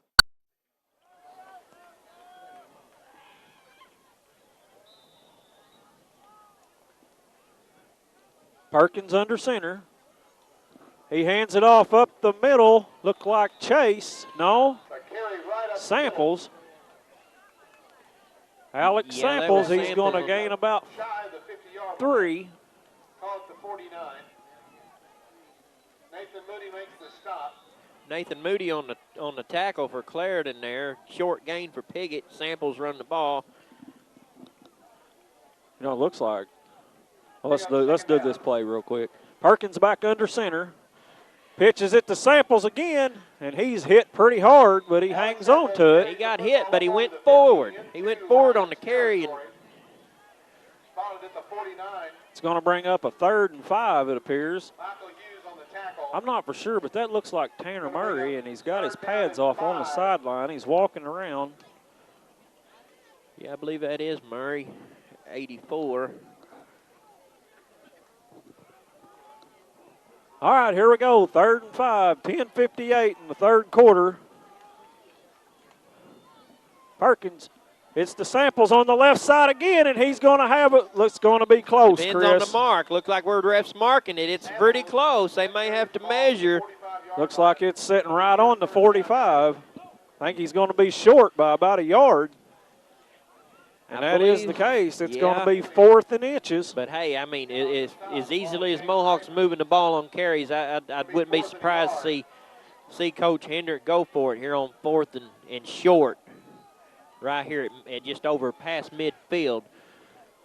Make a good statement here, get 4th down conversion here. Perkins back under center. Hands off to Samples again around the left side, and he's got him a hold. He's going to break away. And he drags 3 defenders for another 6 yards. And Samples is going to have another Mohawk first down. Boy, they just got him by his shirt tails on that carry. If it wouldn't have been for Jackson, that multiplayer over for Clarendon bringing him down by the shirt tails, he would have been gone. Well, he's going to get down to about the 27, 28, about the 27-yard line of the lines. 10 left in the 3rd quarter. The Mohawks get back up to the line. Perkins looks both ways, checks his line. Under center, comes back. He pitches it to the right side to Samples this time, and he's going to gain another 5 or 6 yards. Yeah, he got a clothesline, it looked like, but he brung him down, but he still picked up a few yards there on the carry. But you know, it looked like the Clarendon defense was all coming to the left side that time. Yeah. And he had one man to beat, and he got a hold of him and brought him down. It's going to be 2nd down and about 4 for the Mohawks on about the 21, 22-yard line. Perkins back under center. Pitches to the right side to Coomer, and he is hit in the backfield immediately. Don't think he got much on that carry. He might have even lost a yard. Looks like he lost a couple. We'll bring up a 3rd and looks like maybe 6 or 7. 9 minutes remaining in the 3rd quarter.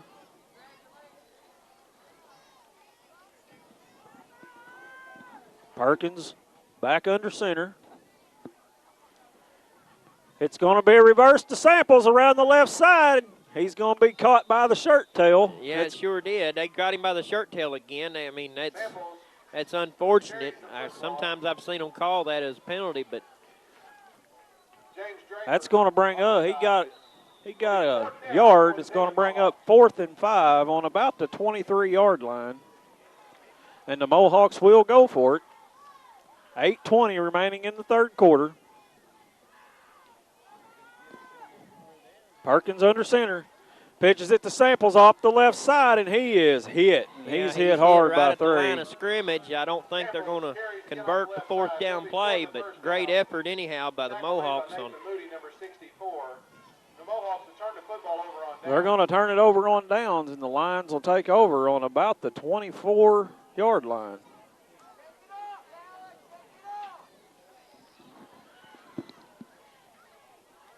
Clarendon's going to try to mount an offense here, start the 2nd half, first play of their first drive of the 2nd half for Clarendon. See if they can get some offense going against Piggott. Piggott just seems to be spending a lot of the time on the offensive side of the ball so far, and but yet trail 1 point here midway through the third quarter. Clarendon gets set, snaps the ball back to Jackson. He passes out to the receiver. He picks up about 7 or 8 yards.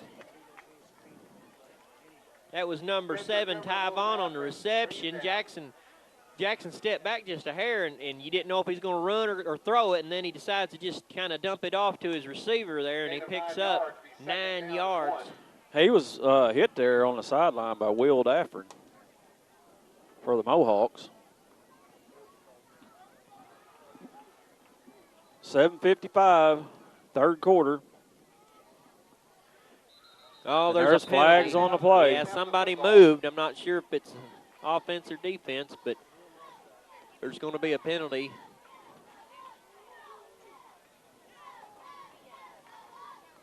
You know, that drive that the Mohawks were on, I think that's the first time that they've been stopped other than the fumbles tonight, wasn't it? Yeah, I believe so. And it's going to be first down for Clarendon. They're Piggott offsides.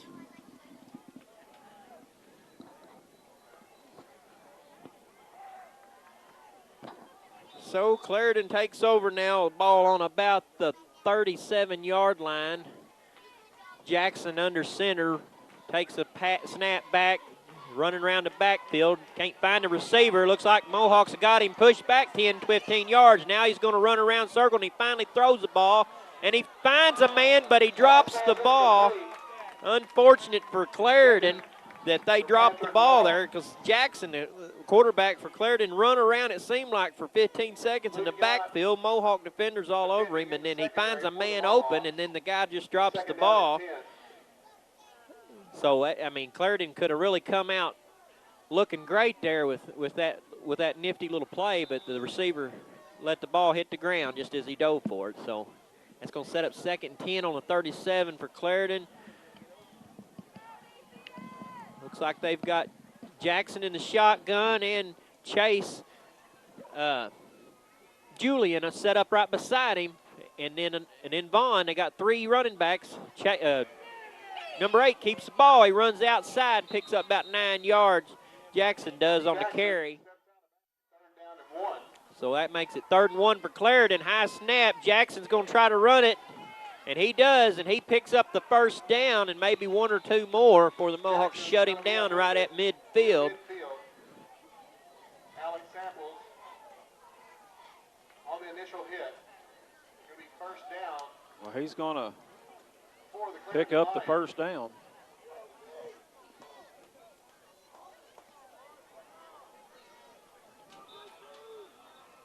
So Clarendon's going to have the ball at the mid-yard line.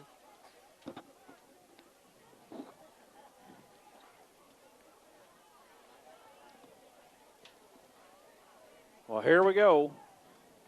7-10 in the third quarter. Jackson under center again for Clarendon.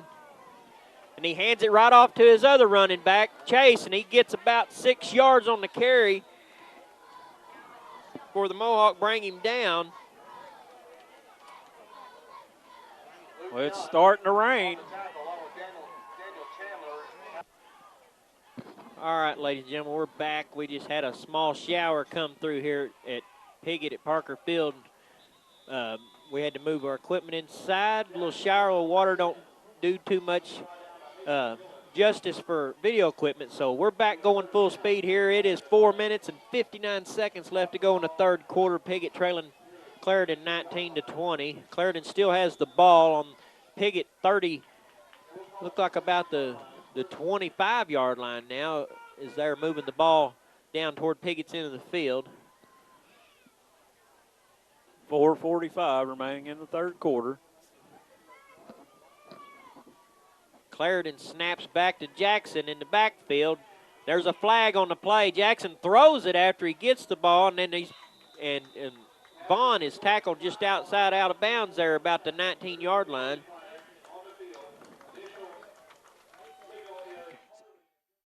For over 50 years, the General Baptist Nursing Home has provided professional health care for its residents. General Baptist Nursing Home Community is a 90-bed Medicare, Medicaid certified home which offers a complete range of rehabilitative services, full-time beautician, special needs unit, enclosed courtyard, lounging areas, the corner cafe, superb dining cuisine and elegant atmosphere, and physician and nursing staff 24 hours a day. General Baptist Nursing Home, a tradition of caring since 1954. General Baptist Nursing Home says, "Go Mohawks."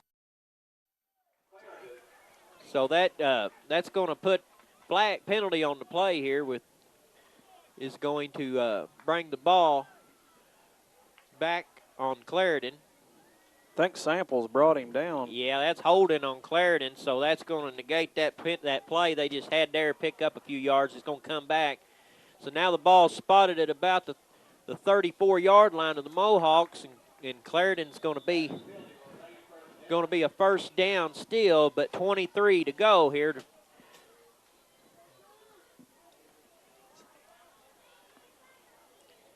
Jackson's set up under center again for Clarendon. He gets the ball, now he's going to run it. Now he's going to go back again. Now he's probably going to throw it. He keeps the ball. They bring him down. He's drugged down by big number 70, Daniel Chandler, and he's going to be thrown for a loss of about 5 yards. Yeah, They're going to give him a good spot. Yeah, they got him around the collar up there and then brung him down finally. He's moving all over the place, but that didn't let Clarendon get much off of that. Now it is second down. About 23, isn't it? Yeah, second and 23 on the 34-yard line.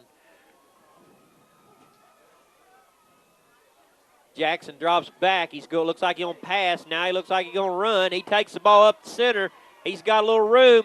Mohawks are trying to get him. He's juking back in between each one of them. Finally gets him down there about the 15-yard line.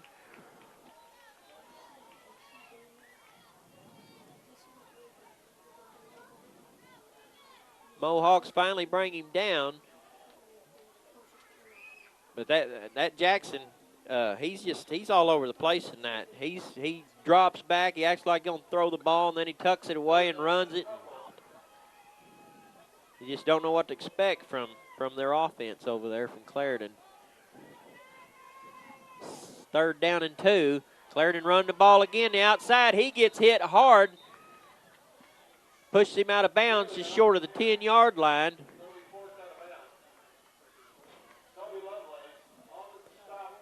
Number 16, Lovelace, made the hit. Looks like it's going to be a third down. And about 2. Clarendon deep in Mohawk territory. We've got an official's timeout on the field. We're going to take a break, and we'll be right back with you. This is your State Farm agent, Brett McMillan, and we know that getting the best value for money is important to you when you're looking for insurance. That's why for great service and coverage, nobody takes care of you like State Farm. Please stop by our office located on the Piggott Square or give us a call at 598-2808 for all your insurance needs.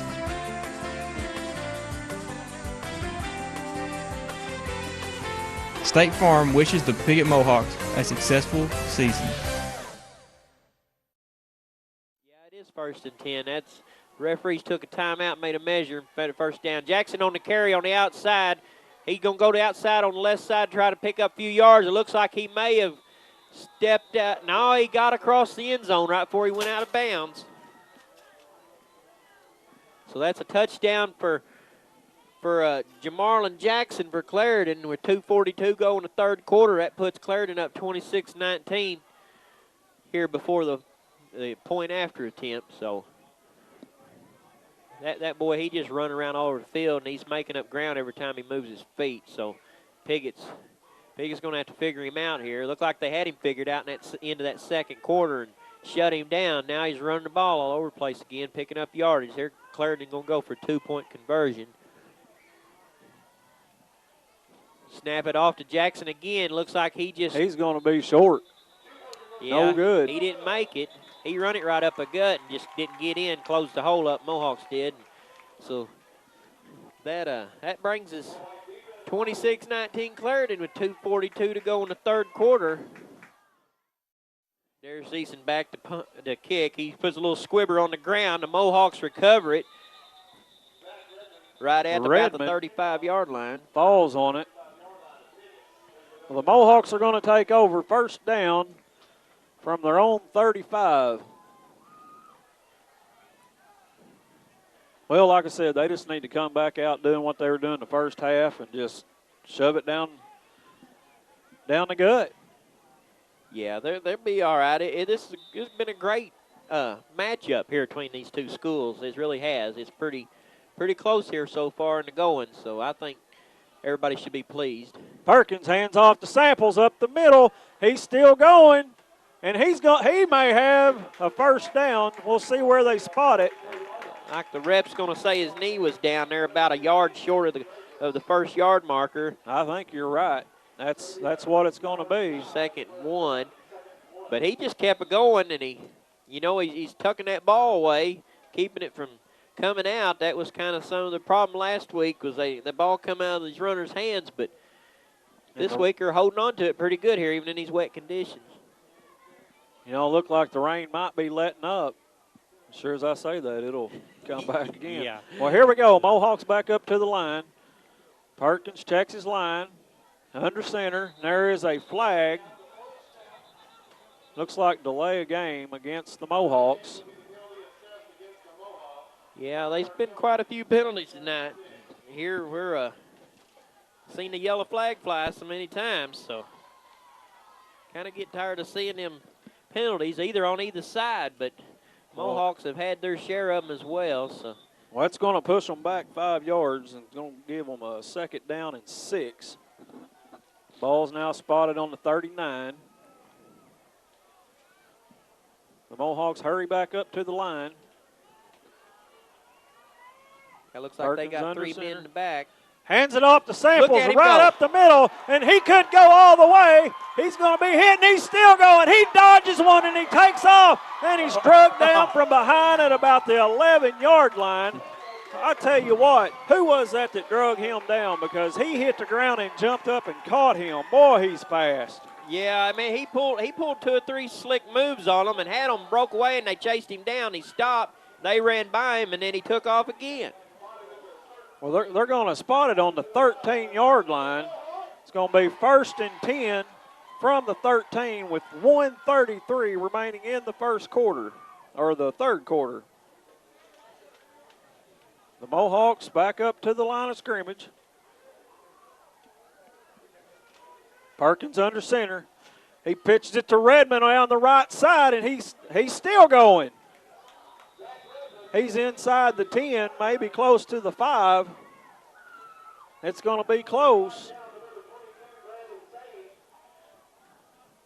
The rain starts to fall a little bit heavier again right here when the Mohawks are threatening down on their own goal line. But well, it's 2nd down and 3 on about the 6-yard line, it appears. Yeah, with Trammell being out, they're going to feature Redmond a little bit more in this game, I do believe. Here goes the handoff. There's Samples around the left side, and he's in for the touchdown. All right. Touchdown, Alex Samples. Samples needed to get that run. He took most of the load on that whole offensive drive down the field. Fireworks still working in the rain, and it's coming down pretty good here. 43 seconds remaining in the third quarter, and it's 25-26. Let's see what Coach Hendricks does. Is he going to go for 2 and take the lead, or is he going to try the extra point? With this wet conditions, kicking the ball may not be what they want to do. They've missed one and made one, so. I can just tell you, if it was me, Samples the left side. They're going to go for a 2-point conversion here and try to run the ball. I think that's the best option with this condition. Here it is. Perkins is back. He's got a man wide open, and it's good. Number 16, Kobe Lovelace gets the 2-point conversion, and the Mohawks take the lead 26-27 with 43 seconds remaining in the third quarter. Very, very exciting drive, Chris. That was outstanding by Mohawks come out here and take over and run the ball down the field like they did. That lifts their sails in the wind and kind of deflates Clarendon's over with what they've been doing. But this weather's coming down. Mohawks have stepped up and well, I tell you what, Luke Yount was jumping up and down on the sidelines. He was very excited, pumping up the crowd, pumping up his team, and the Mohawks are on fire again. Well, it looks like Samples is going to tee it up once again. Very exciting football game. Yeah, the band's going. The cheerleaders got their rain parkas on. They got the rain dance going here at Piggott, and they've scored a touchdown. Would you call that a Indian dance, rain dance? Excellent, excellent game. Great football game. Hadn't seen a game like this in a long time.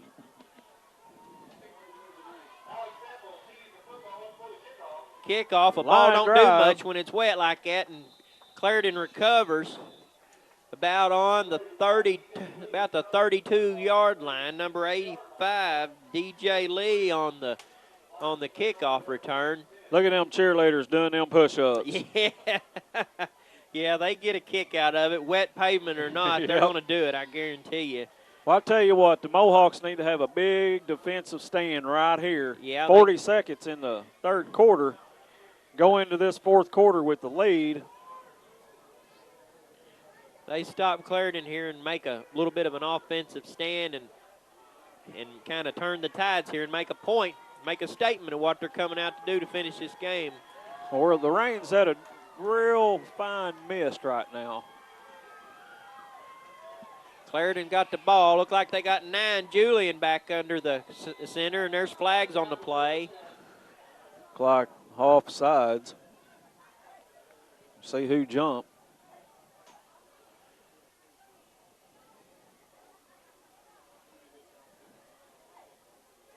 Yeah, that's going to be false start against the Lions.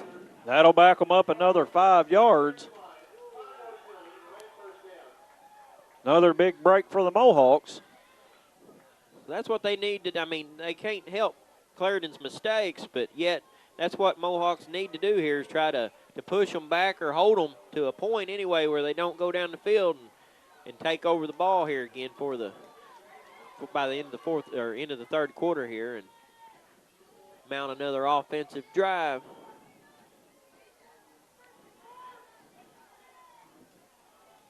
Clarendon got a number 9, Chase Julian. He going to drop back. Oh, he's hit. He was hit hard. He got hit just as soon as he started to throw the ball. He did get forward motion on the pass, but it didn't go very far at all. So, well, they sent Redmond and Chase in there, and they both just he turned around, had his back to him. He was fixing to get hit from behind, and right as he turned around to throw it, they popped him.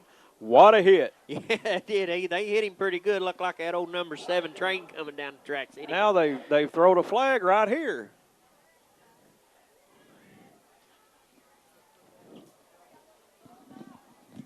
I'm not for sure what this was. This is another late flag. 37 seconds remaining in the third quarter. The Mohawks are going to huddle up here, and they're going to talk about this.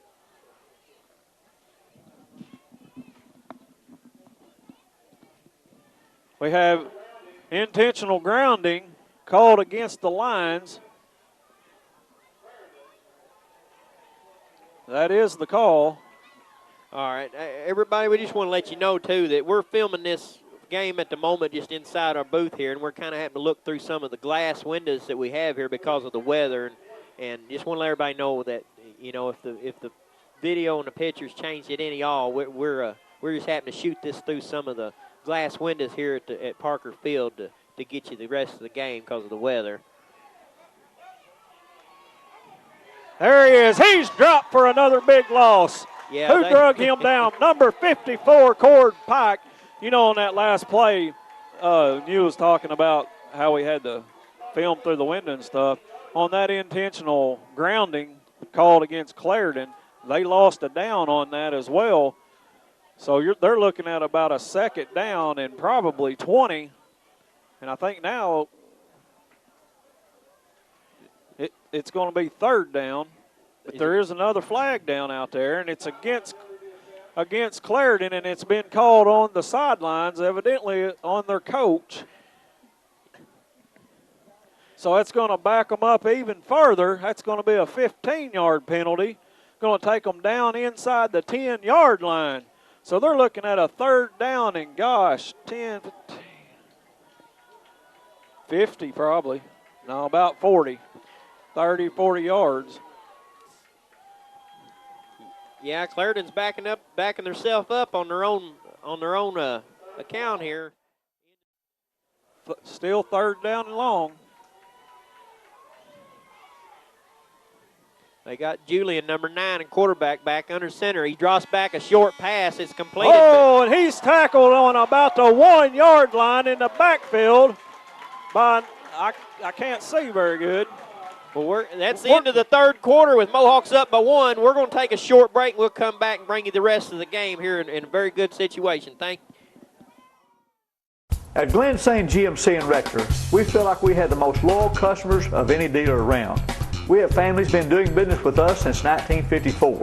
These customers are like family to us, and we appreciate every one of them. At Glen St., we are always looking for new customers, and we feel if you come buy from us, you'll see why our customers keep coming back. We appreciate your business. That's why we've been around for over 55 years. Glen St., and God bless our troops. Get the cameras ready outside was Jared McKinney. Awesome hit. We're set up now. We're good even if a little rain comes. We're back to action here. 9, Julian drops back in his end zone, throws the ball, intercepted. Oh! Oh. Well, it's 4th down. They're going to have to punt now. That was number 80. Blake Morgan had it in and out of his hands. And that's going to bring up a 4th and 40. Might have been better off that he did drop that ball. He went up to catch it, and then it come down. It come right out on the ground. But so, yeah, that was 4th down, so that makes the Mohawks take over actually better. No, they're going to punt. It's blocked in the end zone. It's blocked. That's going to be a safety, and the Mohawks are going to take the lead 29-26. That was blocked by number 54, Cord Pike. The Mohawks go on top 29-26 with 11:44 in the 4th quarter. And the Mohawks are going to get it right back, Chris. Yep, they sure are. That was a good job by defense to get in there and block that punt. It's hard to get a kickoff deep in your own end zone without creating some kind of a short stride to it where it don't get much elevation. Defense, them big boys on the line stuck their hands up and just put it right back in their face.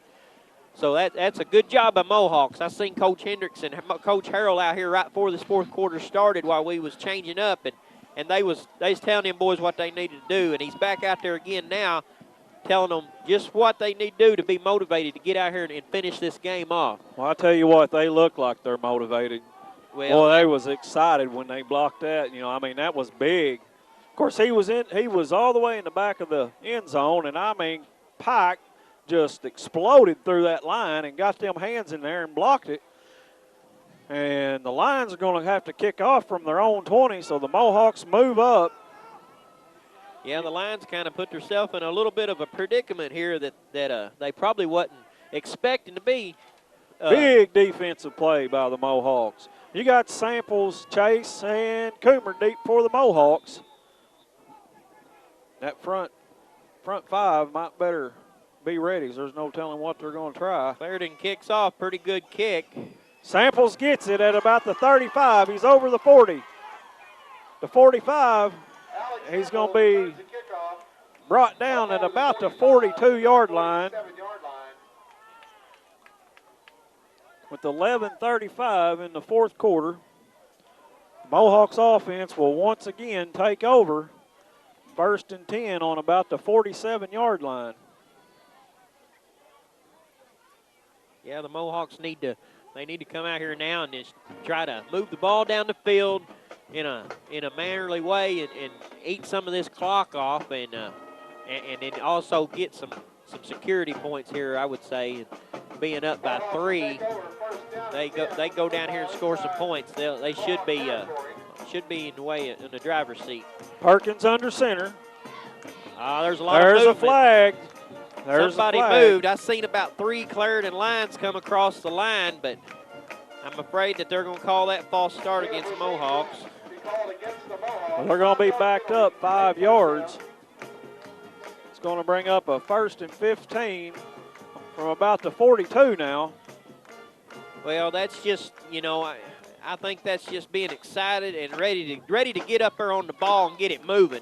And they just, you know, you get somebody just get a little anxious, but they're going to settle down here and move the ball. Well, Perkins back under center. Hands it off up the middle.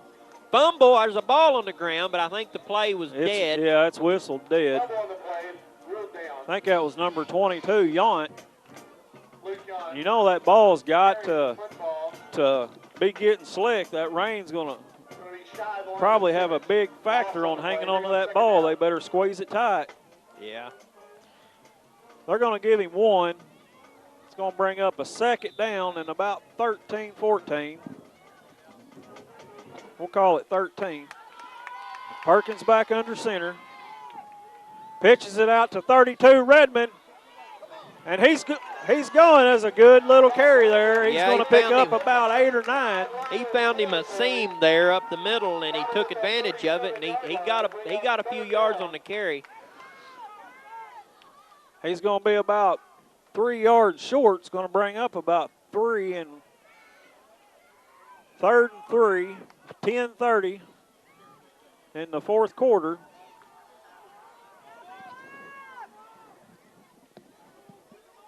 Mohawks back up over the ball. Perkins down under center. Clarendon got just about every Hands one it off of to the Samples over to the left side, and he's going to pick up a 1st down.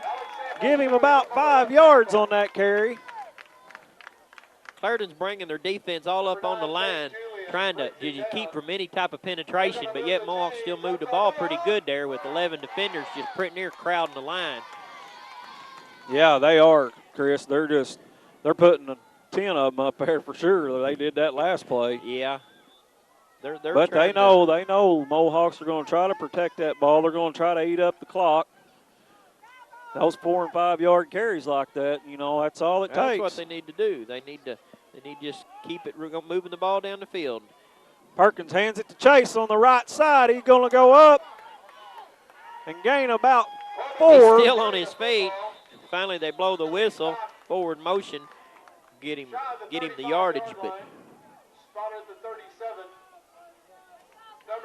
he put his head and his shoulders and everything down and just push with his legs. He picked up 5 on that carry. Chase did. Yeah, so bring up 2nd and 5. He's going to come out and get a breather, and back in goes Redmond. 9 minutes, 25 seconds in the 4th quarter. Piggott's on top, 29-26, and they're driving the ball. 2nd and 5.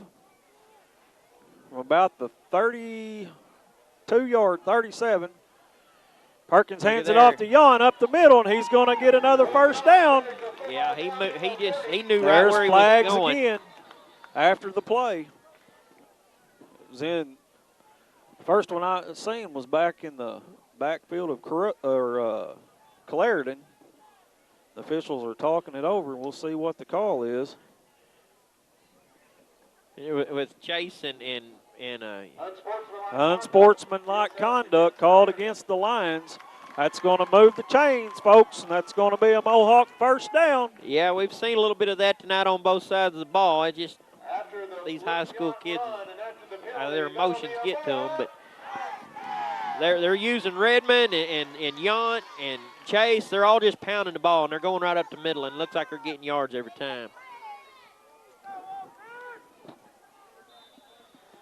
It's going to be 1st down from about the 15-yard line.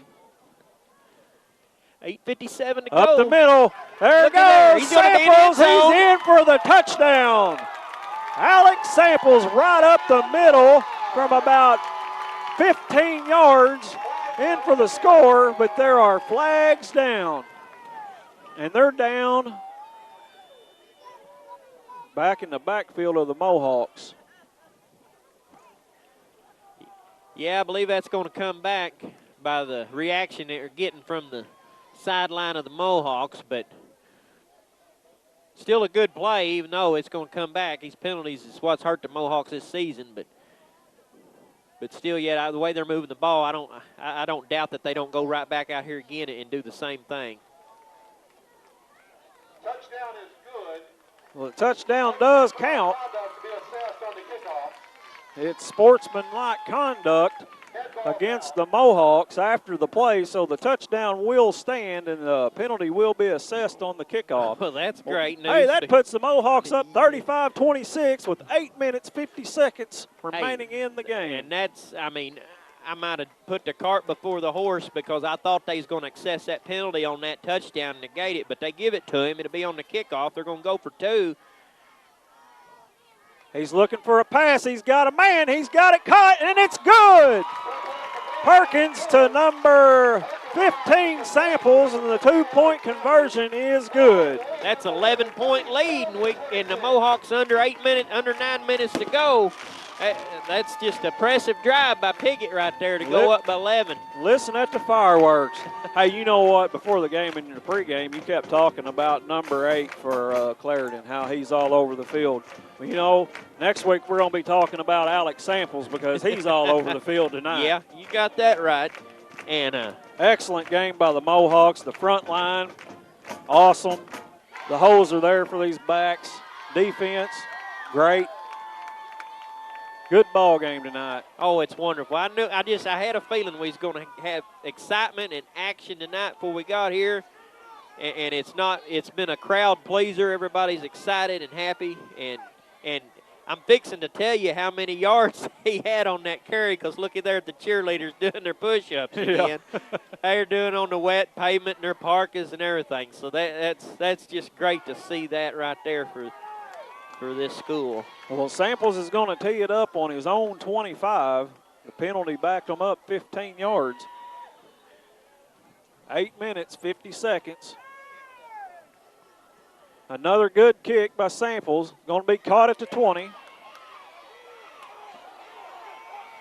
They bring him down there about on the 46-yard line. That was number 2 for Clarendon, Garrett Caldwell on the carry. He returned it just 10, 15 yards. And number 1, Coomer on the stop. A lot of time still left in this game. Well, yeah, it sure is. I mean, this has been a pretty steady paced game, a very lengthy game that we've seen so far this year by Piggott. And but so anything can happen with plenty of time here. Clarendon capable of moving the ball down the field very easily. Piggott's found a way to shut down that offensive attack that they got over on Clarendon with that 1-2 punch. Looks like Clarendon's setting a shotgun here with number 9 going to drop back the pass. He got a deep pass going. Samples out there. Samples defending out there. Swatted the ball. Yeah, Clarendon had a man deep and was right on the ball, but looks like Samples come up there and just got a piece of it to knock it down, make it incomplete pass. So looks like Clarendon's coming out here to go back to the air like he did in the first half, and it was successful for them. But Mohawk's going to have to be careful here and cover this open territory and pass defend. Well, they were going for it all right there. And they're going to do it again. I almost bet you'll see them do it more than not here because they're running out of time and they need points quick. So 8:37 in the ball game. 2nd and 10. Chase Julian under center for Clarendon. He's in the shotgun. He takes a snap, drops back. They got him, hit him hard, and that's going to be incomplete. Zach Redmond was back there and hit him right as he released it. Good hit right there. Caused him to underthrow it about 10 yards. He sure did. Redmond hit him just almost as instant that he went to release the ball, and it just kind of went up in the air and come down right in the middle of no man's land. And well, you can see that the Piggott defense is getting to the quarterback now. You know, they're going to the air again, but those young Redmond, he's a sophomore, but he's getting there. Well, he's playing like a senior yes, tonight. He is. Almost every one of these guys are. And they're going to split 2 out to the right and 1 to the left. Now they got Jackson back under center. He's going to take the ball, and he's going to run, I almost guarantee you. There he goes the outside. He got a little seam, and they finally get him down over there about the 45-yard line of Piggott. Bring up a 4th down. Boy, it is. It's 4th and about 2 probably. But if you're Clarendon and Clarendon with Coach Lumpkin's probably going to have to try to go for it here with under 8 minutes to play in the game, down by 11. I'd almost say you got to go for it here. I bet you number 8's going to be taking it. Yeah, he's under center in the shotgun. He's going to take the snap, and he'll do something with it. He hands it off to the other quarterback, number 9, and he's down right at the marker. Going to be close. Chase Julian on the carry.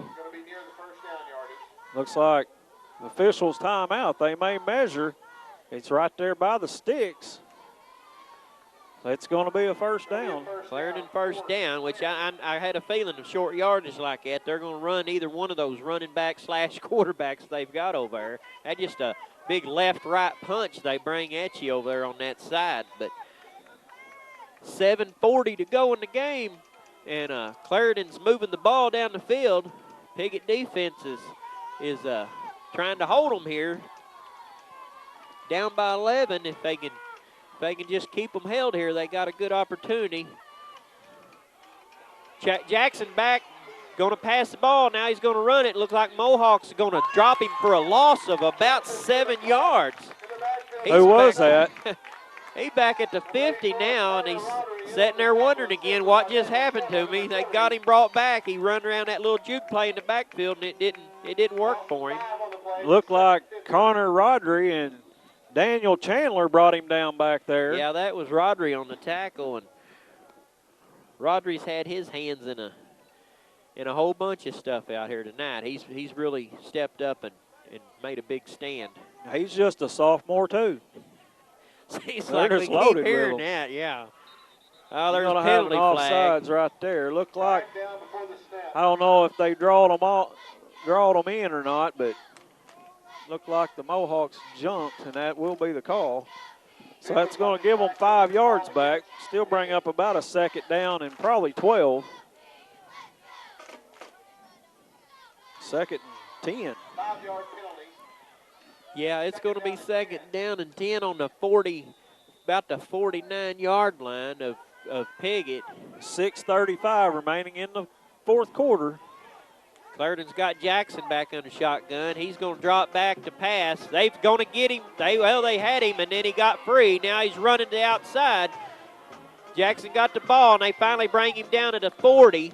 That's going to bring up third down. You know what I just saw? You know, all night we've been seeing when he scrambles back there how Clarendon's line will turn around, and when you're running after number 8, they're ready to hit you with the block. Well, that old boy tried to hit Daniel Chandler right there, and it went the other way. I was watching that just to see. Yeah, Chandler ain't going to let much get by him. Jackson draws back to pass. He throws the ball. He's got a receiver open, and he's going to run outside, and they're going to finally bring him out of bounds over about the 22-yard line of Piggott. On the reception. So that'll move the sticks, put Clarendon one step closer down to the end zone here. It's going to be up first down and 10. Yount out there to drag him down finally, along with Coomer. 5:46 to go in the game. Piggott up by 11, trying to hold this march here by the Lions. The Lions really need to get on the board if they're going to have any opportunity to stay in this game. Oh, they shut Jackson down just right there with the ball as soon as he took off with it that time. I don't know how he got away from number 54, Cord Pike, but he popped him as soon as he caught the ball, and he just bounced off of it. Yeah. 5:20 remaining in the game. Be second down and 9, about to 24. Yeah, Clarendon's going no huddle offense. They're going to snap the ball back here. Jackson drops back to pass. Now he decides he's going to try that run again. He goes the outside. He starts to slip, and they finally run him out of bounds. And there's a late hit on, I'm afraid that's a late hit on the Mohawks. Looks like 99, Taylor Wood, kind of plowed into him there on out of bounds. Looked like he tripped me. It may be what it was, but the refs throw the flag. You think that's late hit? Personal foul. That's what Yeah, they're going to call foul that. against Piggott. He did hit him out of bounds, but Hendricks is pleading his case that he tripped. Yeah, that may have been what happened. I don't think Taylor Wood intentionally went over and hit him out of bounds. He looked like he lost his footing, and he tripped. And when he fell into Jackson when he was running out of bounds. Well, you heard the crowd, "Hoo!" and then there went the flags. Yeah. 5 minutes They'll remaining. let you know. For the Clarendon Lions. 1st and 10. 1st and 10. Jackson takes a snap, drops back to pass. They're pushing him back 15 yards. He's running the wrong way. He's not going to get much here. He finally lets it go, and he somehow miraculously got a man open down there that's going to just literally walk into the end zone. That's amazing how that play developed right there. Is that something or what? I mean, that's Jackson is just he ran 25 yards back the other way, and then he makes a play happen. And then you see the results of that. That just isn't a very good defensive stand by letting a man run 25 yards backwards and then throw a pass that just literally flied through the air like that, and he's got a man wide open. And then he just walked into the end zone. Now they're going to go for 2 points. I don't think that's set well with the government body on the sidelines of the Mohawks. I think that's – and he's going to get in. That's 2-point conversion, so that's going to make it back to a 3-point game.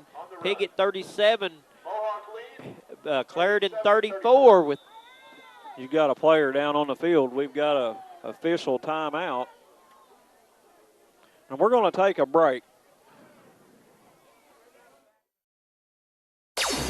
Kawasaki doesn't build for the masses. They build for people who ride. Honest engineering that pushes the limits of possibility. Like the all-new Terex 4x4 and the hard-working Mule. For over 40 years, Fry Equipment Company has been bringing you revolutionary machines like these that hammer the competition. Fry Equipment Company in Piggott. Come see the new Kawasaki's today for the ride of your life. Well, we're back. 4:48 remaining in the ball game. The Mohawks lead by 3 now, 37-34. Kind of curious here to see what Clarendon decides to do with. Well, the Mohawks have moved some men up. You just got Samples back there by himself. But he kicks that little squib kick on Sider, but Mohawks fall on it. So they're going to take over it at their own 44-yard line. I knew they'd try that little pooch kick, that little onside type job there to try to get the ball to take a weird bounce and get a hold of it, and then they've been in the driver's seat. But I was wondering, you almost have to. They got to have the ball back, but then I thought, well, if they kick it short, they're going to give the Mohawks the ball in good field position and the way they're moving the ball. But if they kick it deep and they get them back there, that's just that much more time the Mohawks are going to run. And so I think it was kind of a no-win situation for Clarendon unless they do get the recovery of the onside kick. Well, Perkins is under center. Goes to Samples around the left side. He's going to pick up about 7. Alex Samples carries the football up over the 50, just inside. Yeah, he got it to midfield. They're going to spot it on Clarendon's 49-yard line. Bring up a 2nd and 3 with 4 minutes, 28 seconds in the ball game. Number 24, Patrick Wall on the tackle for Clarendon. And the Clarendon's, they're really down to their last straw here trying to put any kind of stop to this drive with Piggott moving the ball 6-7 yards of carry. It's going to be hard to do. 5 seconds on the clock. Yeah, the play clock's down to 3. There Hand off to Samples around the left side again. He's going to pick up about 7. That'll be another Mohawk first down. You see that little spin move he put on him right there? There, Clarendon's got another player down. I seen that move you was talking about. He spun and he twisted and went back around, did a little spin job, and got an extra 3 or 4 yards on the player. We got a player down, guys, so we're going to take a break, and we'll be back in just a moment. Junior high Mohawks will take their 2-0 record. Well, we're back, guys. I was talking to our partner Bill here. He's trying to keep some stats for us, and unofficially on the night, Samples has 23 carries for about 303 yards, if that is right. Well, the Mohawks are back up to the line of scrimmage, 1st and 10. 3:40 remaining. Perkins under center. Takes a snap. It goes to the right side. It looked like that was number 2, Chase. No, that's Coomer. Coomer. Number 1, Coomer. He's going to pick up 1. We'll bring up a 2nd and 9. But, hey, I mean, right there's what they need to do. Clarendon's not going to call no timeouts, and the clock's just ticking away. So they run him short yardage plays. That's just going to. We're down to 3 minutes and 12 seconds. 37-34 Mohawks. They're back up to the line. Perkins under center. Pitches to Samples around the left side. He pops outside. He got another 5 or 6 there on that carry. He sure did. And really, that's great play calling by Piggott and Coach Harrell and Coach Hendricks, because look at Clarendon stacking up 10, 11 guys right there between a 10-yard radius between the hash marks, and Piggott, all they got to do is run the ball outside, and they're going to pick up yards every time. And you know, Clarendon knows Piggott, they're not going to pass in this situation. They're trying to keep that ball on the ground. Exactly. And running that clock. There's no need for no pass plays here. We just keep on ground, tick Perkins the clock to off. Samples on the left side, and it looks like he's going to be close to a 1st down. Yeah, that's going to be close. If not, it'll bring up about 4th and inches. Fighting on the spot by the official, but Samples carried the ball there and just took it outside again. I mean, that's their gravy train at the moment, to run that ball on the outside, and I think he'll pick up yards. It is going to be short. It's going to be 4th and inches, 2:25 in the ball game. I bet every play on this last drive here has been a handoff to the left side. So if Piggott run it up the gut or bring it back around to the right here, they might surprise Clarendon's got Clarendon. all 11 men up on the line. They sure do. Handoff to Luke Yount He right got up the the first middle. down. It's going to be close. We'll see where the spot's at. Yeah, that's a first down. I think he got it. It looks like they're going to spot it just on the other side of the first down marker. And it's going to be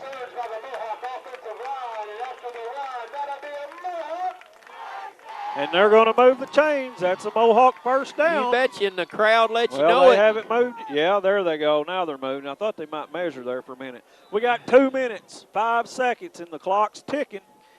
It's another first down. Everybody here at Parker Field lets you know that it was a first down, and Sean Parker, our public address announcer, he does a great lets job. You bet you. And he's had nothing but nice words to say all week, and excited about this season. And here goes Piggott again under center. Perkins hands off to the right side. See a little tug in there. I mean, Clarendon, no flags. Clarendon, it would seem like, in my opinion, I think Clarendon they're going to get the timeout here because of the injured player. Got an injured player down. I would think that Clarendon would want to try to do something here to kind of stall this drive or stop the clock with being down 3 points, a minute 30 to go, and they got all 3 of their timeouts. I mean, if they could put some kind of stop to it, they could get a ball back, but it's going to be about a 2nd and 7. Let's take a short break here just for a second while we get this injured player looked at. We'll be right back. The Piggott Diner, located on the historic square in Piggott, opens 7 days a week, Monday through Saturday, 7 a.m. to 7 p.m. Friday night buffet with ribs, catfish, chicken, frog legs, fried shrimp, and all the trimmings, plus homemade pies and cobblers and everyone's favorite ice cream. Sunday lunch buffet from 11 to 2. Our phone number is 870-598-5130. Call for takeouts, but better yet, come enjoy meeting with your friends at the Piggott Diner.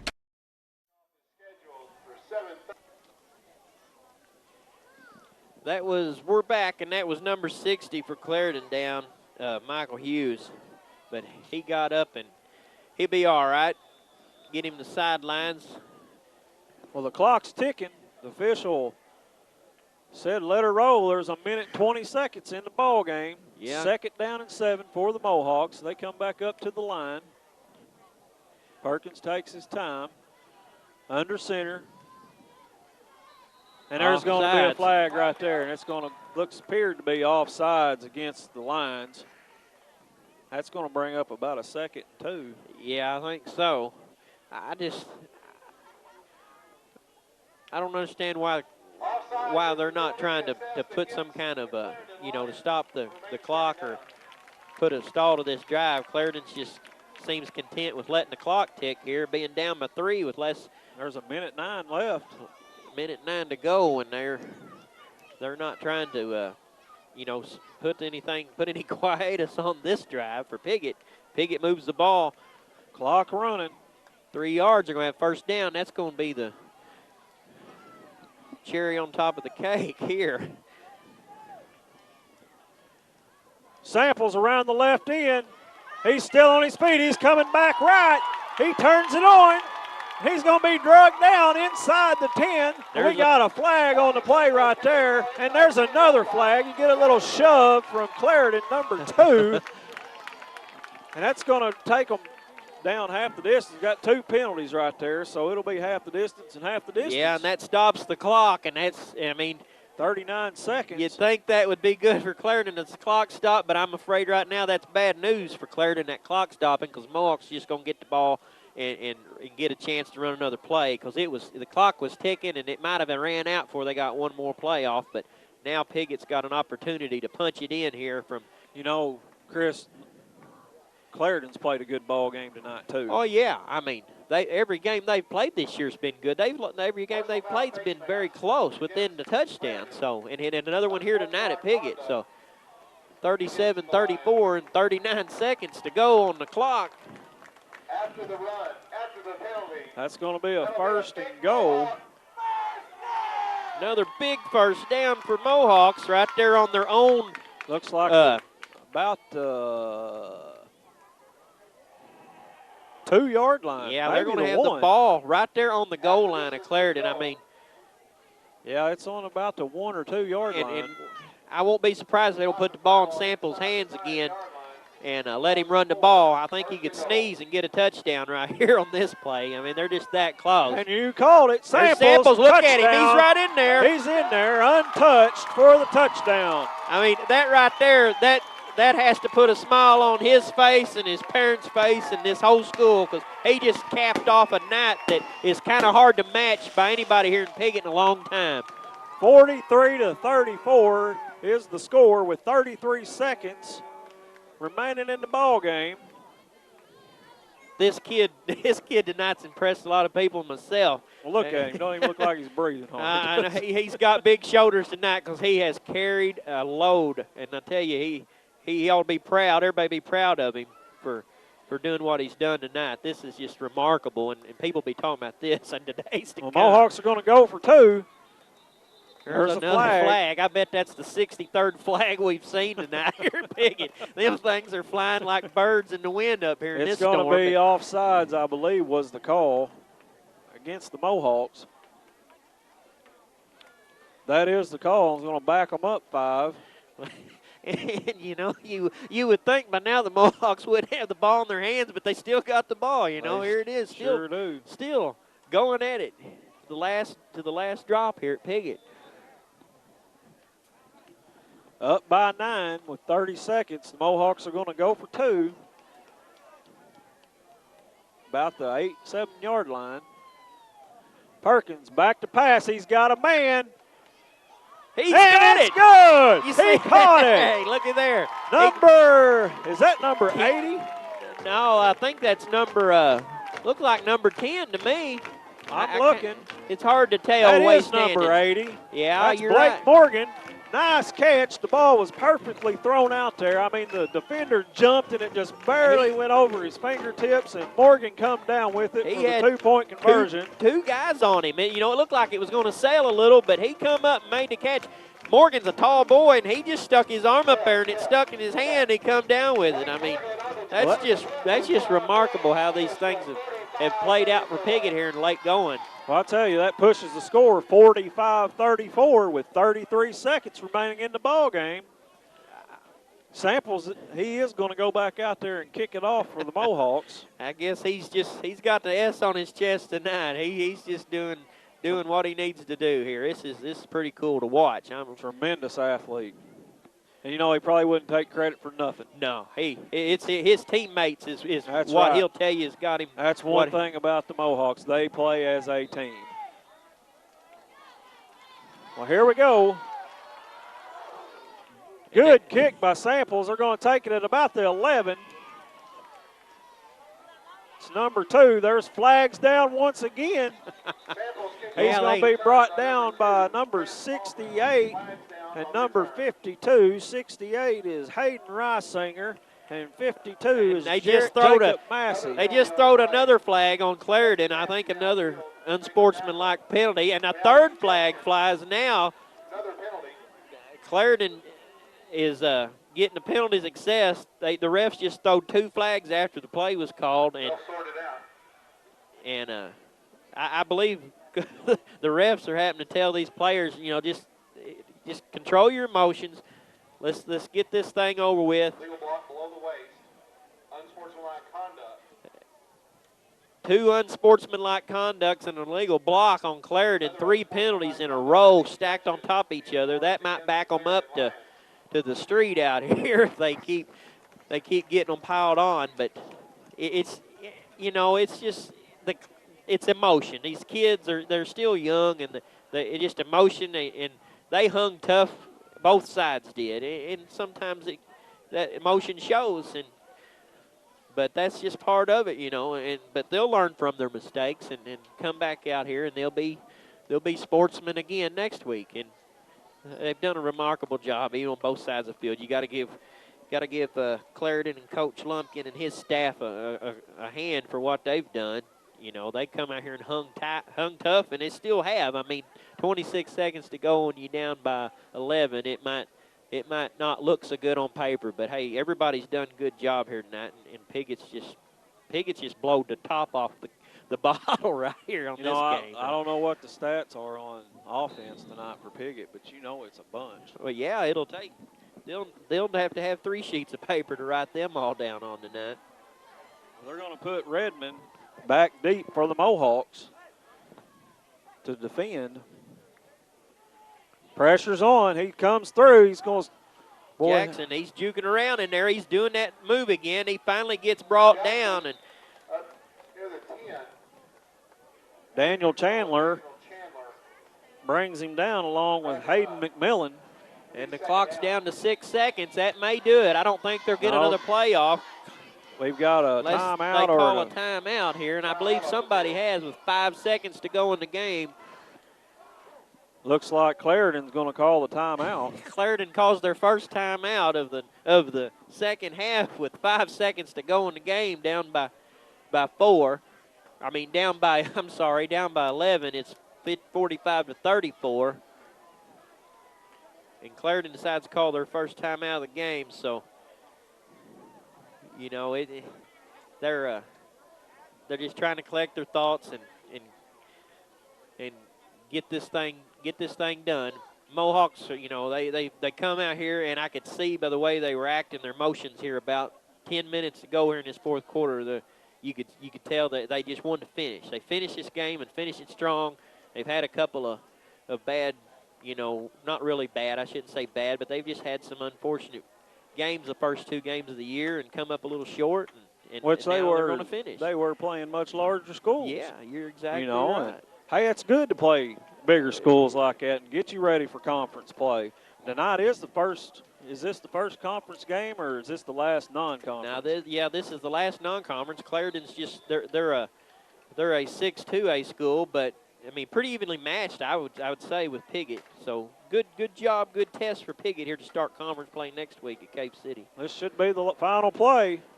Jackson's trying to get something going here. He's still running. They're going to try to bring him down. He's got room to go, and they finally get him down at the 30-yard line, and that's going to bring it into the ball game. Piggott 45 and Clarendon 34. Excellent ball game, Chris. It was wonderful. I haven't seen a game like this in Piggott, Arkansas in many years that was just as far as total excitement and offense on the ball. Excellent ball game tonight. Let's take a short break. We'll come back with their highlights and your stats. In our post-game show and give you what we know here at Piggott, Arkansas tonight after a wonderful game. We're going to take a break. We'll be right back with you. Well, we're back. The ball game's over. The Mohawks won 45-34. Excellent ball game. One of the best ball games I've seen in a long time. I haven't seen a game like this in Piggott in many years, and I've seen a lot of them. And the Mohawks are standing in center field right now, just with their hands raised in the air. They just excited. This is a big emotional boost for this school. Great game. Hey, let's run over some stats real quick.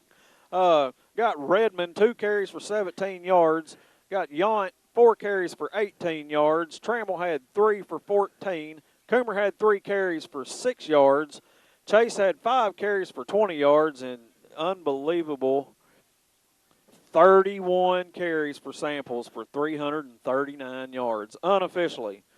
That's just amazing. Unreal. I believe he had touchdowns. You believe that? 5 touchdowns. 5 touchdowns.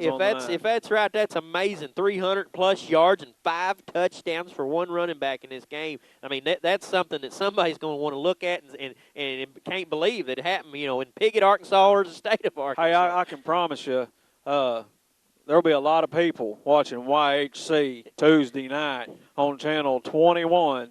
Their New Wave Communications. I mean, this is a ball game that you don't want to miss. If you miss tonight, you need to hear about it because it's one of the best ball games I've seen in a while. Oh, it's amazing. I mean, people's going to be talking about this. This is so awesome. I'm glad to experience. But like you said, yeah, you can watch it. You watch it tonight and watch a replay, and you know somebody's going to want you to see it and relive this if you didn't get a chance to be here. But it's just awesome.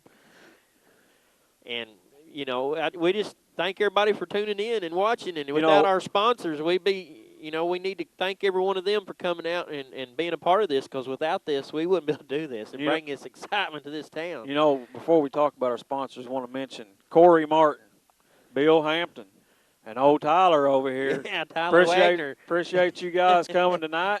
It's been fun. It's been real. Let's get back to them sponsors. Fry Equipment Company. Thank Bob Fry. Bob Fry and Doug and Tim and the gang out there. Stop by and see them for anything you need from Bob Fry. He's a good sponsor. Brett McMillan, State Farm Insurance. Clay County Abstract and Community Title Escrow. The Piggott Diner. Glen St. GMC. Hog Wild Barbecue. Yeah, Stop by and see Jeremy with that 1 pound barbecue. Jeremy's got a great deal going. General Baptist Nursing Home, Campbell, Missouri. Front Porch Flea Market. Monty Howe got that. Piggott Realty with Pat and Mike Patterson. Al Williams Nursery. Hey, don't forget, you see these people out there, tell them you appreciate them bringing this game to you, because without them, it's not going to happen. I'm glad to bring it to them, be a part of it, and I'm glad they helped keep it going here for Piggott Mohawk football. You know, next Friday night, we won't be here, but the Mohawks will be traveling to Cave City. Yeah, they got to go to Cave City, take on a tough team, but maybe they can carry this over with them on a big trip. Hey, big game. Awesome job for the Mohawks. And we'll see you guys. And yeah, we'll see. When will we be back? We'll be back here for a homecoming at Piggott. October the 9th. Yeah, October the 9th. That game will be replayed on Tuesday following the 9th. So, guys, we'll see y'all next week. It's been great. Been an awesome football game. See you then.